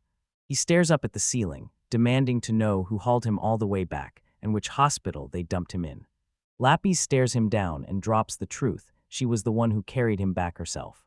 She says she couldn't exactly drag Ritz and his crew into this trouble because they were already swamped, patching up their own wounded, until. Even though they pitched in at the start, she tells him, we're taking a break right now, we're resting in the town of Kaffa. Lauren tells him, you owe me big time for dragging yourself through all that trouble. Lapis just grins and tells him to stop stressing, because that goblin quest they picked is officially a failure anyway. She blurts out that 3 of their own are missing, the nest never got cleared, and they can't even show a shred of proof of the goblins they claim to have wiped out. Lauren's jaw drops in pure shock, and she blurts out, what happened to the bag full of ears we collected? Lapis spots the shredded leather pouch and guesses the bag must have slipped off while he was locked in combat, and then Lauren mutters a curse under his breath over the loot that's gone. Once he finally passed out, Ritz had zero choice. She snapped into action and poured all his focus into getting everyone out of there as fast as humanly possible. Ritz argued they couldn't guarantee the area was safe yet, so there was no way they were staying to play scavenger. Lapis snaps him back to reality, because they were out of time and out of options, especially once those goblins started swarming the moment the main order stopped, and Lauren says they could have just snatched whatever was closest to prove the guild, but Lapis admits she spotted the proof, then deliberately walked away from it, because she knew it was just dead weight dragging her behind. The shock slams into Lauren like a wrecking ball. He can't even wrap his head around it. They fought through all that chaos just to walk away completely broke. He sprawled there with his head wrapped tight, finally admitting the truth. After everything that went down, he's basically just lucky he's still breathing. His mind drifts straight back to the ones who didn't make it, especially Sarf and the rest of that crew. He realizes they might have acted like total idiots, but their hearts weren't evil, and it still crushes him that he lost them like that. Lauren glares at the ceiling, admitting he hates that he dragged Lapis into this disaster, especially since she's the one stuck taking care of him, and yet she just flashes a gentle smile and shrugs like, it's really nothing. She tries to stay optimistic, saying that if there were still any girls in the other group, the investigation team could have really uncovered them and brought them back. Lapis reminds him those things they fought were just regular goblins, which means, yeah, there's a real chance some people survived. She sits in silence for a beat, then switches gears and tells him, straight up, they need to talk about something completely different. She admits, yeah, the grand reward for all this nonsense is literally 0, but trust me, the bills don't care. Lauren looks totally frazzled, until she smirks and drops the bomb. She already paid the carriage fee by snatching the money straight out of his wallet. Lauren looks like he's about to snap, especially when she drops the line that the medical bills and the hospital stay costs are a whole other disaster. She promises to cover for him for now, and he finally exhales, then shoots back with, okay, exactly how long have you had me out of commission? Lapis figures it's only been 3 days total, full day of travel, plus those 2 long days in the hospital getting treated. Lapis still wears that bright smile, then throws herself into the math breakdown and tells Lauren the final total, 5 silver coins. Lauren lets out the longest sigh of his life, like he's done for, but then she just waves it off, acting like it's totally no big deal. She scoots right up to him while he's still stuck there, whispering that he doesn't have to stress about the money at all because she's not just handing it over like it's any other favor. She swears she'll never charge interest, even as Lauren points out the truth. He can't pay her back anyway. Lapis won't stop there. She even tells him she'll quit nagging, saying she's totally cool with him paying her back in little bits, 1 payment at a time. Lauren just freezes, this eerie gut feeling screaming at her that something's off, so he straight up asks her if the deal doesn't sound way too good to be true. It turns out there's a razor-sharp reason behind this generous offer she's pushing, and the truth hits hard. Truth is, she chose to watch him herself, right from the start, so he'd land totally broke, with nowhere left to go but to rely on her. She knows full well that luring someone with cold cash is a pretty nasty move, but she doesn't care one bit as long as it works. She gulps hard, then blurts out her secret. She's not asking for cash. She might be after something else entirely. Lapis crowds Lauren right in front of her, stares him down with way too much seriousness, and snaps that he should just travel with her for a while and she starts laying it all out. If they're a duo, then they're a real party, which scares off the creeps and makes them look legit to anyone hiring adventurers. She points out that even if she's from the demon race and packed with power, a lone girl traveling as a priestess is basically a walking bullseye for trouble, so she leans in even closer and whispers that he's got real talent. Yeah, the big thing is that even after Lauren learned she was a demon, something most people in the world can't stomach, she didn't act different one bit or treat her like some kind of monster. She says the truth hits hard. Of all the people in the world, she wants him, specifically, for a reason that matters more than anything. Because he might be someone she can actually trust, the same person who saved her life, so she figures that if he can only drop the money for a second, a priestess on his side is going to supercharge his career anyway. Lapis locks eyes on him, refuses to blink, then drills him with a no-nonsense question. What does he really think about this whole mess? Lauren lies there staring up at him, and he finally cracks. He's got zero right to say no to her tonight. Lapis leans in close, her eyes blazing with anticipation, and asks him if this means he's finally saying yes to her proposal and Lauren snaps back, demanding she promise she better not vanish until his huge debt is paid off in full. Lapis bursts into a massive grin and tells him, I'm totally okay with those terms. As she finally tells Lauren, you're in my hands from here on out. Lauren lets out a heavy sigh and gives in, then quickly snaps, yeah, okay, but you've got to let me go right now. The scene flips on a dime, and suddenly you realize this whole mission has a tiny secret Lapis has been hiding from everyone, and that's why. Standing alone later, she finally lets it hit her. Somehow this whole job turned into a massive win for her, personally. She flashes back to the night she hunted the manager's room for the manual, and while she was at it, she snatched a stash of pricey jewelry, bragging to herself like she'd totally outsmarted the thieves, while most of what she swiped were top-tier magic tools, until that one necklace hit, and the magic in the whole area vanished like it never existed. She giggles to herself, pleased as punch that they've got plenty of cash for the road now, though a tiny pang hits her, because Lauren's debt is only going to keep piling up. Lapis looks downright thrilled with how it all played out, thinking that even after every bit of trouble, it still worked out. Lauren, a bronze-rank adventurer with a mercenary past, is now totally broke, and trust me, the real journey is just getting started.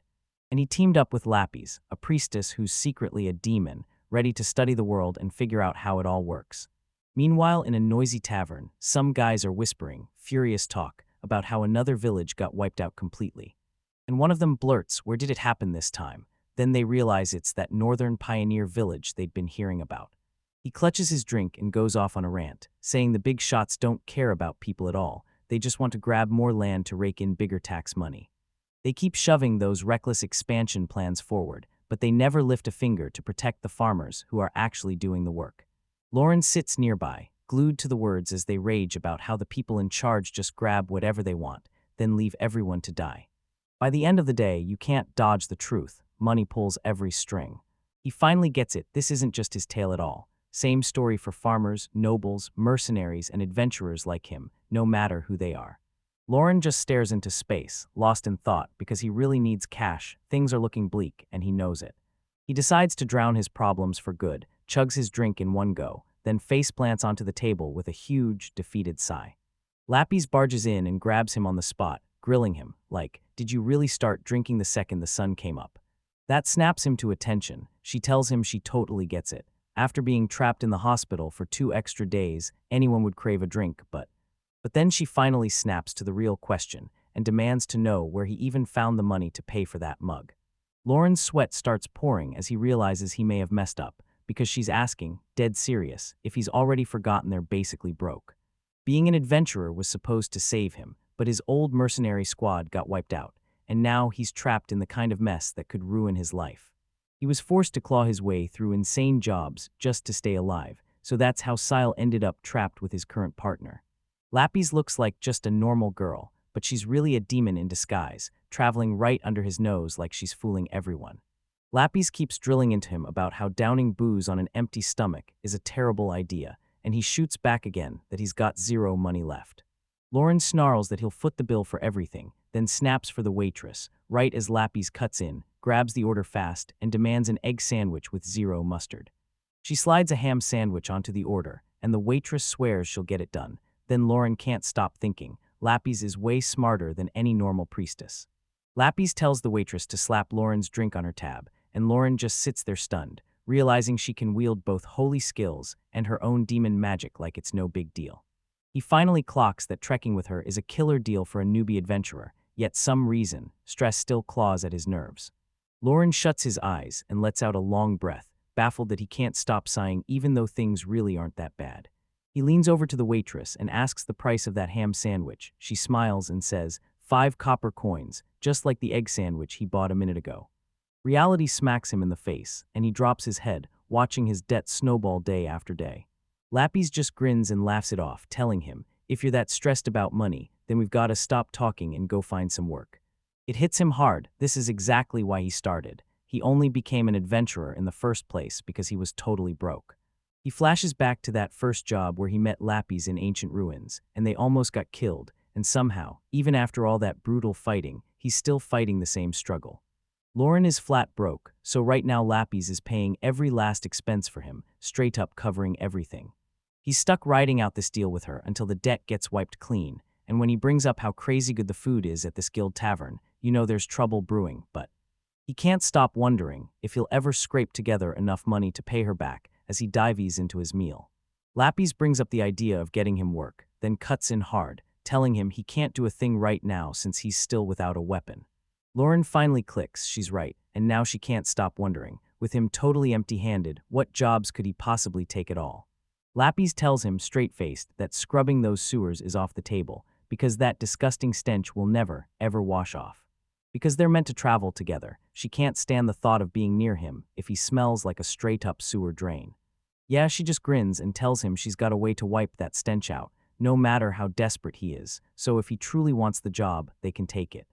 Lauren grumbled to himself that her fix would probably blow way past the reward, so he asked, is there anything else we can do? Lapis takes another bite of her sandwich, then pauses with a grin and says she'll have to think it through.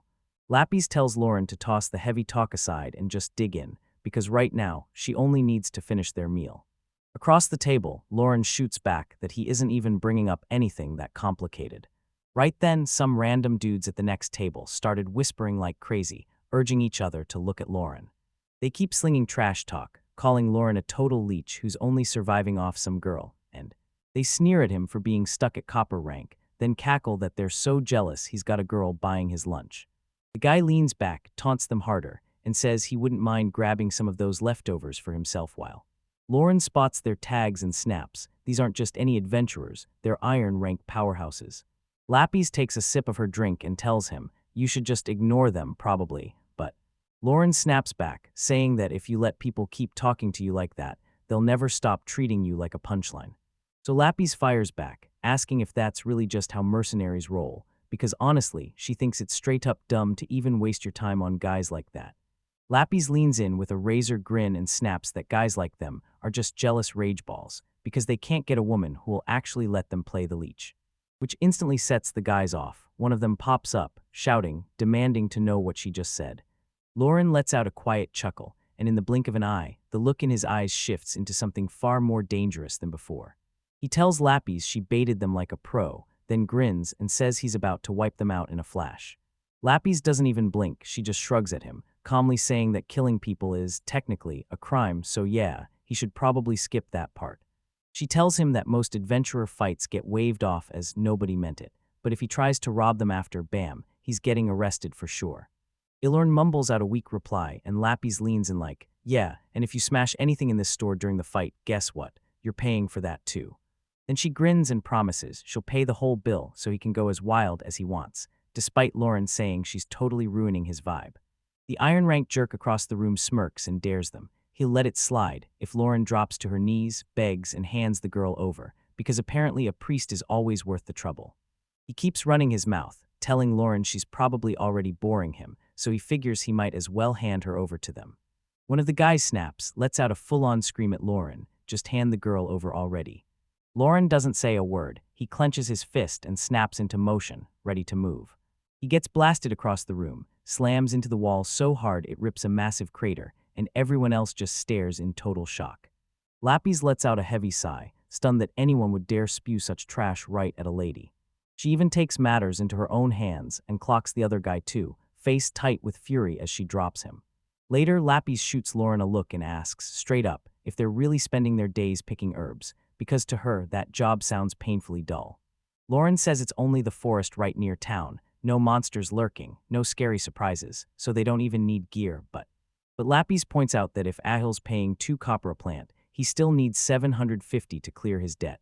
Then Lauren snaps at her to shut up, because Lapis is totally ruining his vibe. Lauren stands there, locked on a tiny plant cradled in his hand, feeling way out of his league with this kind of work.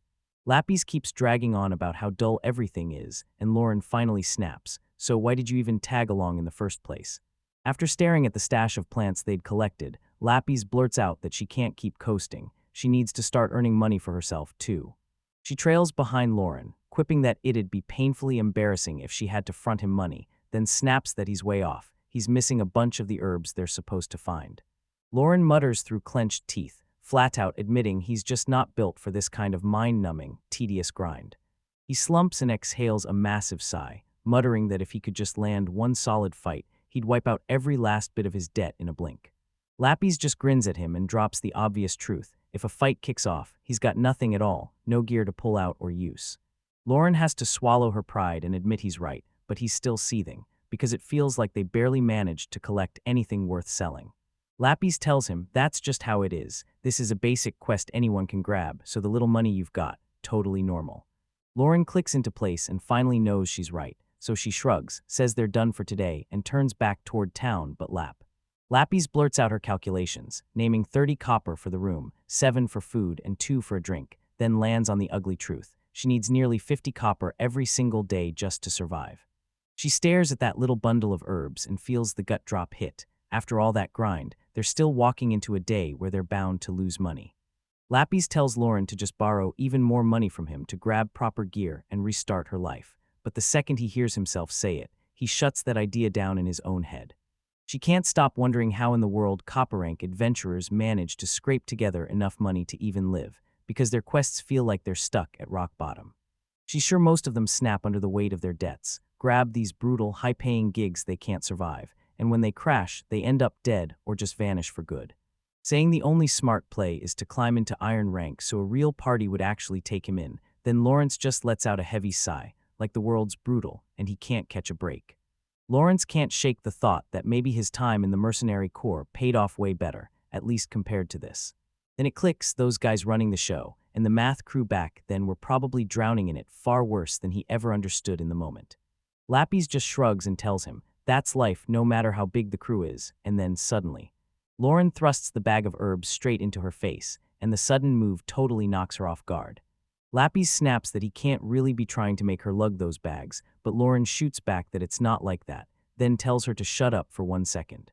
He snaps into alert mode, stares into the forest, and tells her straight up that something's definitely moving nearby. Lauren says if something's really out there, we should just cut and run, and Lapis shoots back, yeah, you've got a point. But Lauren can't shake the gut feeling that something's seriously off, and he keeps his eyes nailed to the trees. They both freeze dead in their tracks when they spot someone sprawled in the grass just a few feet away, and Then boom, it's a girl with long hair, and she just crumples to the ground, passed out cold.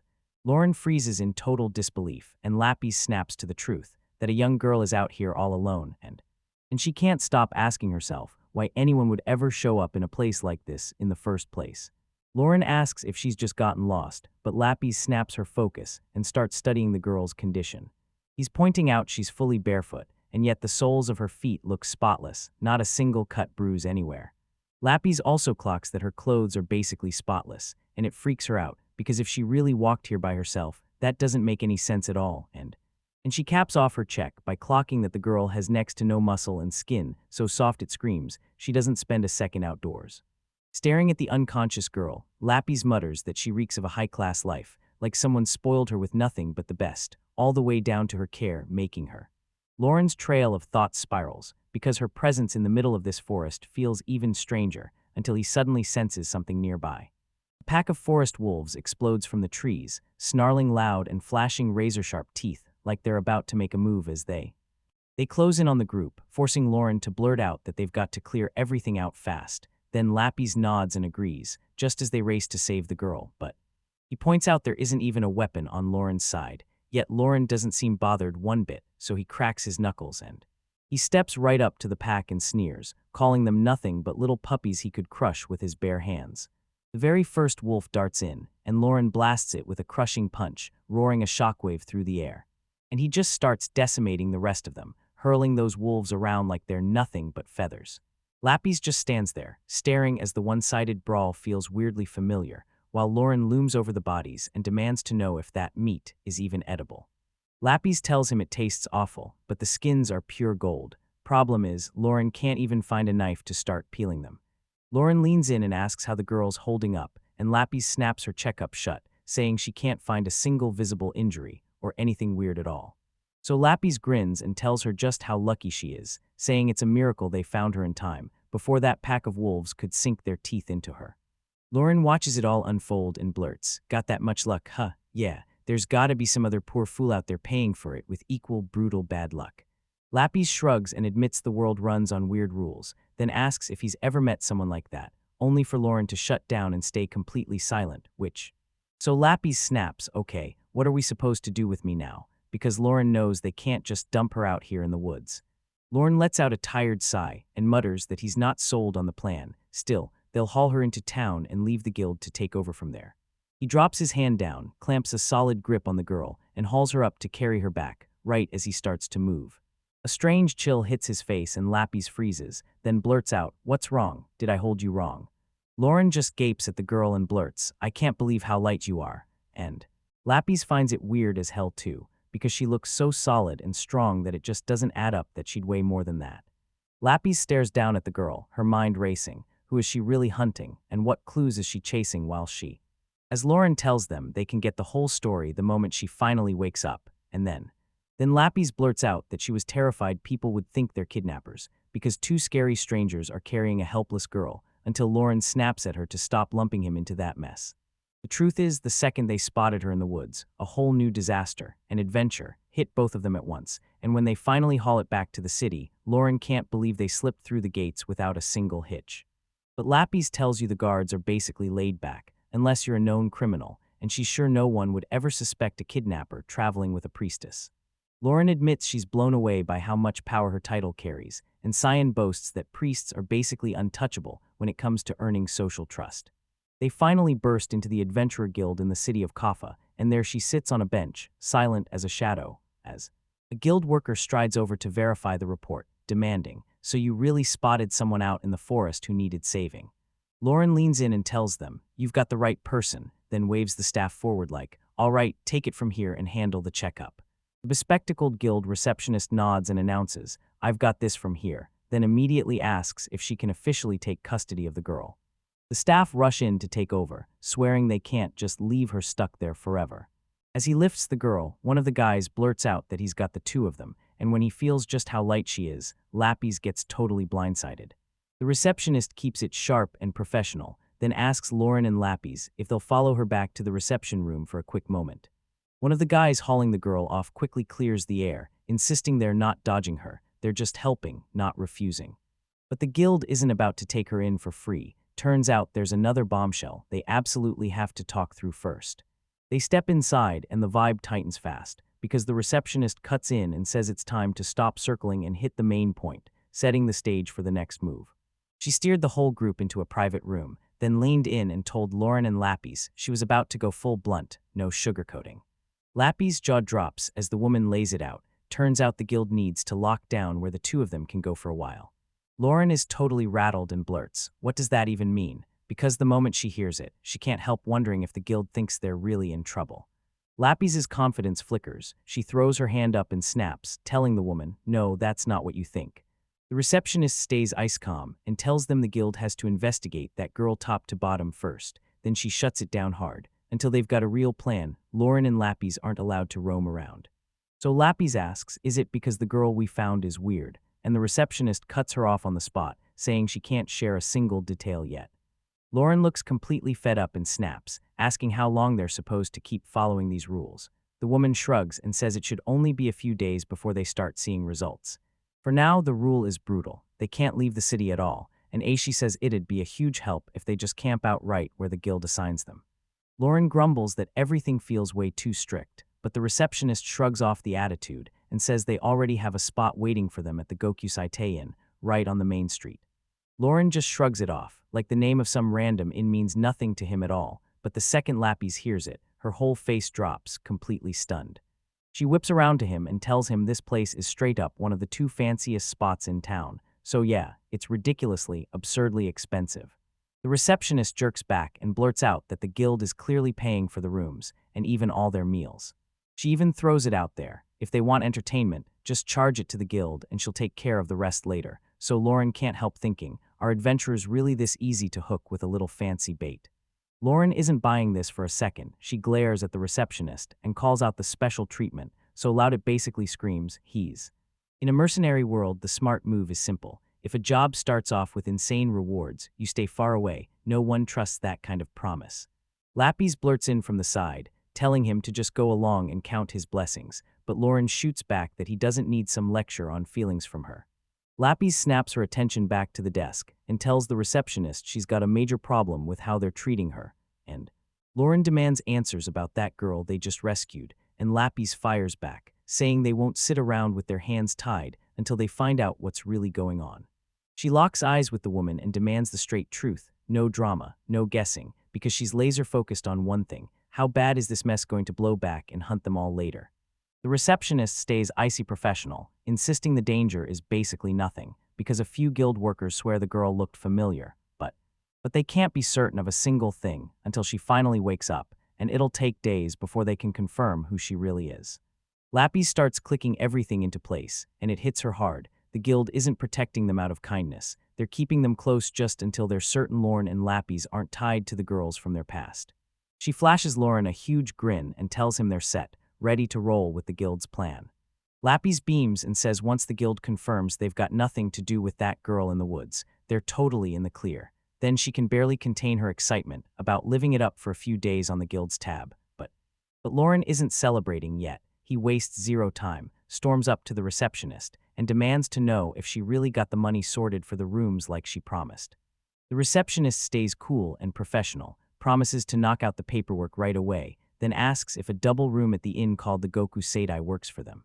Lauren absolutely doesn't handle it well. He snaps into a full-on yelling fit, saying they obviously need two separate rooms, and making it crystal clear that the deal is off the moment she can't pull off that one simple request.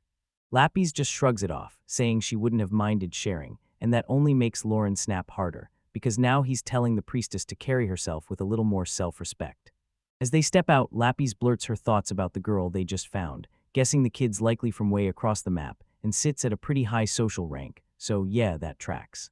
Wondering how someone like that ends up alone in a forest, she tells Lauren, if we're going to find out, we might as well enjoy that fancy inn, let the guild handle the legwork.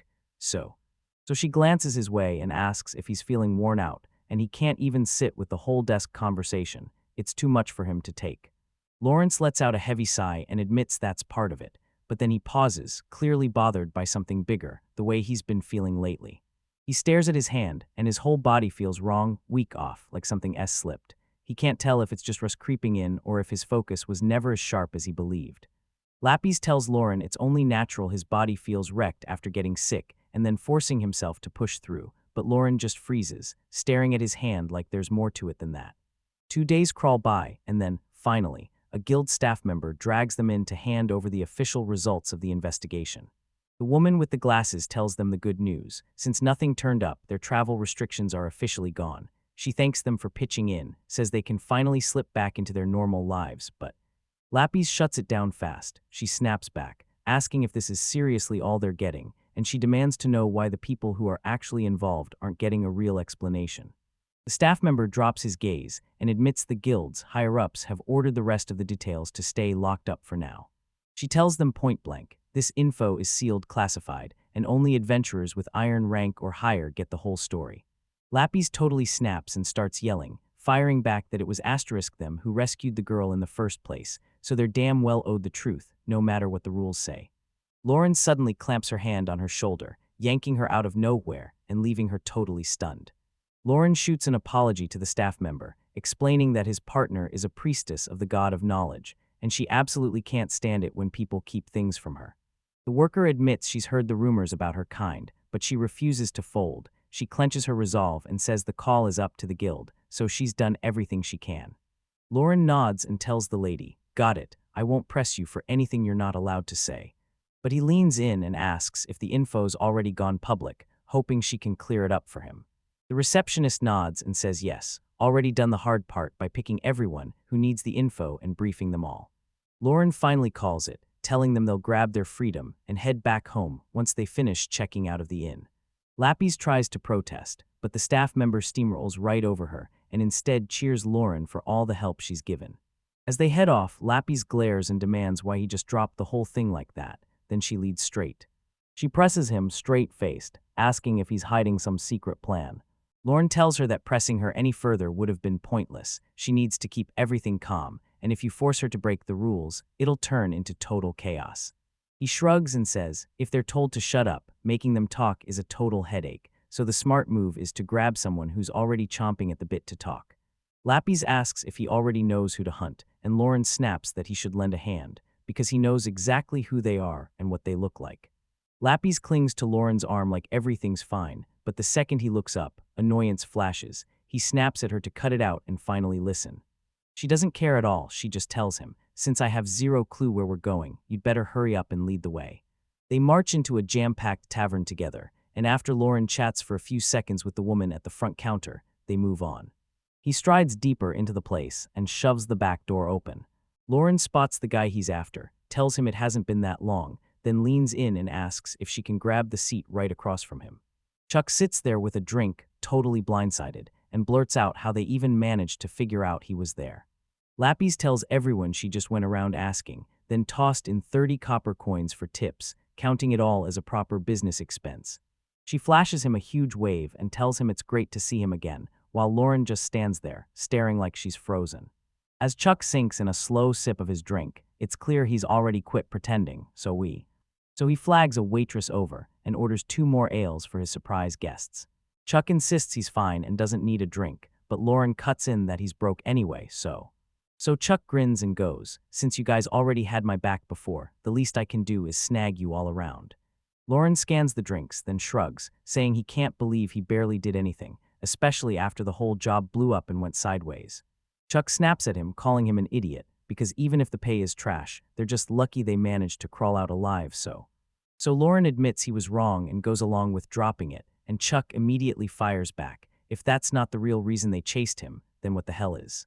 He leans in close and demands to know what they truly want from him, while now Lapis leans in and tells them how, just a couple days back, they stumbled on a random girl out in the forest, and Chuck freezes, then blurts out, wait, was it you who kicked off that whole mess? Because he heard the guild is cooking up special requests for the high rankers tied to it.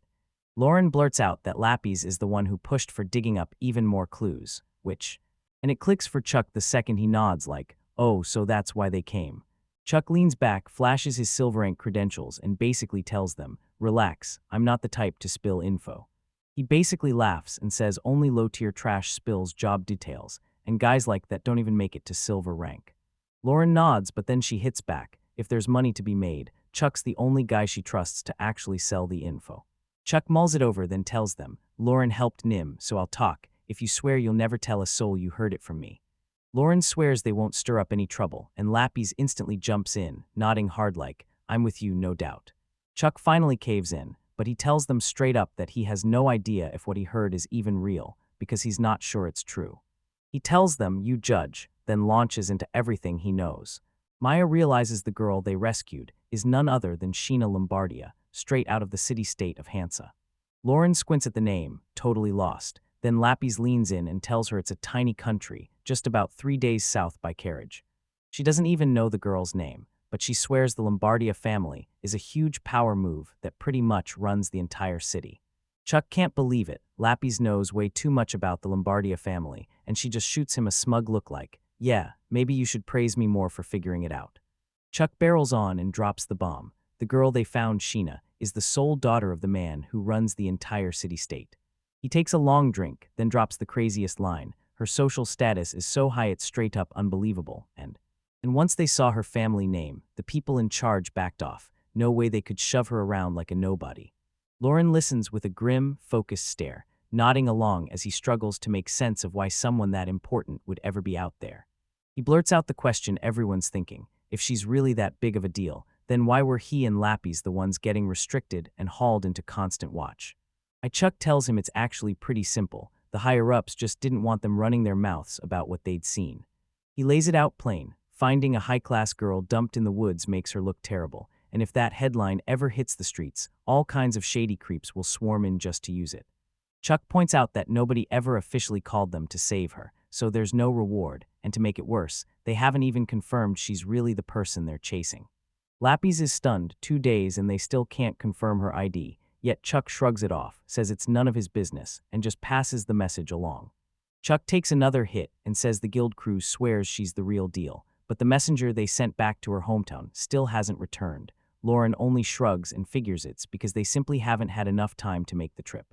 Lapis steps in and says big groups usually hand their messengers magic items to send back routine check-in signals, but it looks like those signals have gone dead quiet lately. Chuck grins and says, that's exactly why the guild's freaking out. They don't want to mess up their relationship with a family that powerful by treating her the wrong way. With the danger screaming in the air, he explains that the guild is calling up multiple iron-rank parties to escort her back. Officially, their job is to get her to Hansa safe and sound, but Chuck straight up admits the pay is kinda weak, so most silver-rank guys won't even bother looking, and Lauren finally clicks, because the info wasn't some massive secret, it was just that the guild never usually goes around tossing official requests to copper-ranked adventurers like them, so Lapis goes silent for a breath, then she raises her gaze, dead serious, and demands to know what it would take for them to get pulled into this entire mess. Lauren stares at her and asks if there's some massive reason she's that fixated, but Chuck just shrugs it off. Sure, she's being her usual curious self. Lapis steps right up in their faces and blurts out that she can't stop thinking about how some rich girl with everything she could want ended up passed out in a forest, days from civilization. She digs in and swears she can't stop herself from chasing the truth, while behind her, Lauren looks totally wiped out. Lapis blurted out that since they're only copper rank, the guild won't even spare them a glance, so she immediately pushed the idea of hunting down some loophole to crash the party. Lauren refuses to believe it, saying there's no way such a workaround exists. Then Chuck jumps in and drops the bombshell that, yes, there's actually a way, leaving Lauren totally stunned. Chuck breaks it down like this. In special cases, if a silver rank adventurer vouches for you, copper rank crews can take jobs that are usually iron rank territory. Since Ritz is already taking the request, he figures it'll be a breeze to get them recommended. Then if Ritz gives the green light, they can absolutely muscle their way into the mission. Lapis goes totally wild with excitement and cheers that it's a perfect plan. Then Lauren snaps her hand over his mouth like not a word. With a straight face, Boylern leans in and asks if Chuck is truly okay with all this, because if they botch it, they'll slam the reputation of everyone who ever vouched for them. Chuck just flashes a confident grin and tells him straight up that, honestly, he doesn't think it'll be a problem at all. He's pretty sure Ritz would say the same thing, but he's making it clear they're just throwing the idea out there. Lauren can do whatever she wants, but if she takes that job. Bob Lauren snaps in mid-action, still keeping Lapis pinned down, and tells them he wants one thing first. Every piece of gear and every weapon needs to be properly sorted before they even think about starting. Lapis starts stumbling over excuses for why she's pushing so hard, and Lauren just throws his head in his hands like he's already regretting being dragged into it. Lauren leans in and apologizes to Chuck, then swears he'll have his gear situation fixed in just one day, right after she asks if they're officially moving forward with the plan. Chuck bursts into laughter, straight up telling him Lauren's way too soft, and that she's basically bossing him around. Lauren snaps at him to shut up since he knows what's going on, and Chuck finally gives in and starts the paperwork, because the gear will be ready tomorrow. Chuck clocks that with no silver ranks in their way, their recommendation should sail right through, and Lauren fires back, telling him she's counting on him to make it happen. The moment they're alone, Lauren's face turns ice-cold serious, and he wastes no time. He straight up asks Lapis to lend him some cash. Lapis finally gets it. He needs that upgrade for gear like the massive sword he swings, so Lauren admits it plain. He has to buy it, or he'll turn into dead weight on Chuck's team. She blurts out, so when does this mission actually start? And Lauren snaps back that they've got at least 3 days, because first they need to check on the rescued girl, and that's where everything is about too. So they gave her enough time for Lapis to prep the money. She's all in to help, but she says she needs a day, because she's short on cash right now. Lauren tells him he has no right to complain and to just wait, so Lapis bolts out the door, ready to scramble for the money and get those funds together. With Lapis out of the picture, Chuck throws an arm over Lauren's shoulder and tells him, "Since you're not doing anything, stay and grab a drink." Chuck kicks back with his drink and cackles, saying they've both got it rough since they've both fallen for these insanely weird women. Then Lauren just stares and snaps. How the hell did we even get on this conversation? Chuck blurts that he knows exactly what's happening. Sure, Nim's wearing him out, but he's totally caught feelings, and somehow he's even starting to enjoy her bossy attitude and that skinny, fragile-looking frame.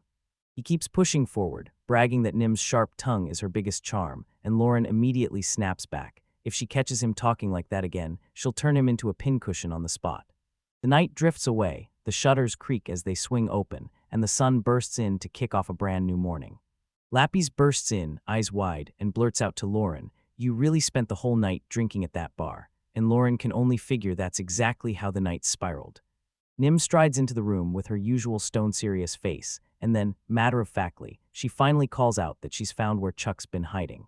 Lapis flashes a warm greeting and says it's been a while, but Nim brushes it off like, nah. Then Lauren and Chuck just sit there, looking absolutely wrecked, like they're hungover beyond belief. Lapis blurts out an apology to the group, admitting that after they split up yesterday, it hit her out of nowhere. She forgot entirely to find somewhere to crash for the night. She tells Lauren not to worry for a second, because she already handled everything, dragged his luggage over too, since he basically had nothing to carry in the first place. Lauren just stands there, glaring back at her, and warns that this whole mess could crush his reputation. Lauren fires off the question, "How did I even end up in your room?" And Lapis just shrugs, saying she told the staff they were together, and somehow it worked way too easily. That leaves Lauren wondering if this whole insecurity is nothing but garbage.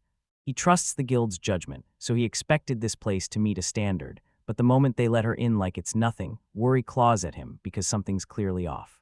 Nim stares at the mess on the floor and barks at Chuck to wake up, but Chuck is still out cold after drinking all night. Lapis shoots Nim a question, "Did you really come all this way just for Chuck?" And Nim fires back, "Yep, I'm here to grab that loser and get him moving."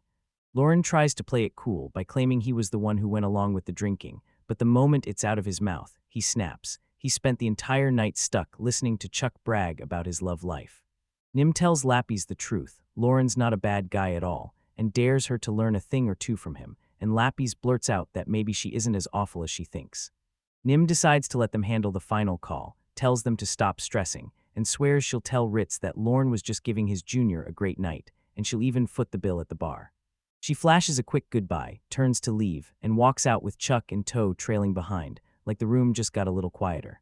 Nim drags the hungover guy out of the room like it's an emergency, while Lauren and Lapis just freeze there in the soft, quiet morning light. Lapis asks if she should apologize later, shrugs it off, then turns back to Lauren, demanding if she's really a bad person, only for Lauren to snap, "Stop asking him that." Lapis pitches a quick trip to the shopping district, and Lauren just tags along, walking right beside her as they hit the streets together. And right then she starts laying into him, lecturing that an adventurer lives or dies by the right weapons and armor, because you don't build a life off wishful thinking, you survive on solid gear. So she studies his gear up close and clocks that it's completely wrecked, worn past its limit. Then she insists it's time for a total replacement, but Lauren cuts in and reminds her he's been using the same stuff since he was a mercenary. She tells him she already hunted down some gear that'll look amazing on him, and then she begs him to trust her instincts, because as they weave through the city and the two of them stride through the packed streets, heads turn, eyes lock on them, and everyone watches as they pass. Lapis explains that because his fighting style dares to tank hit after hit, he needs way more than plain leather armor. He needs something built to endure.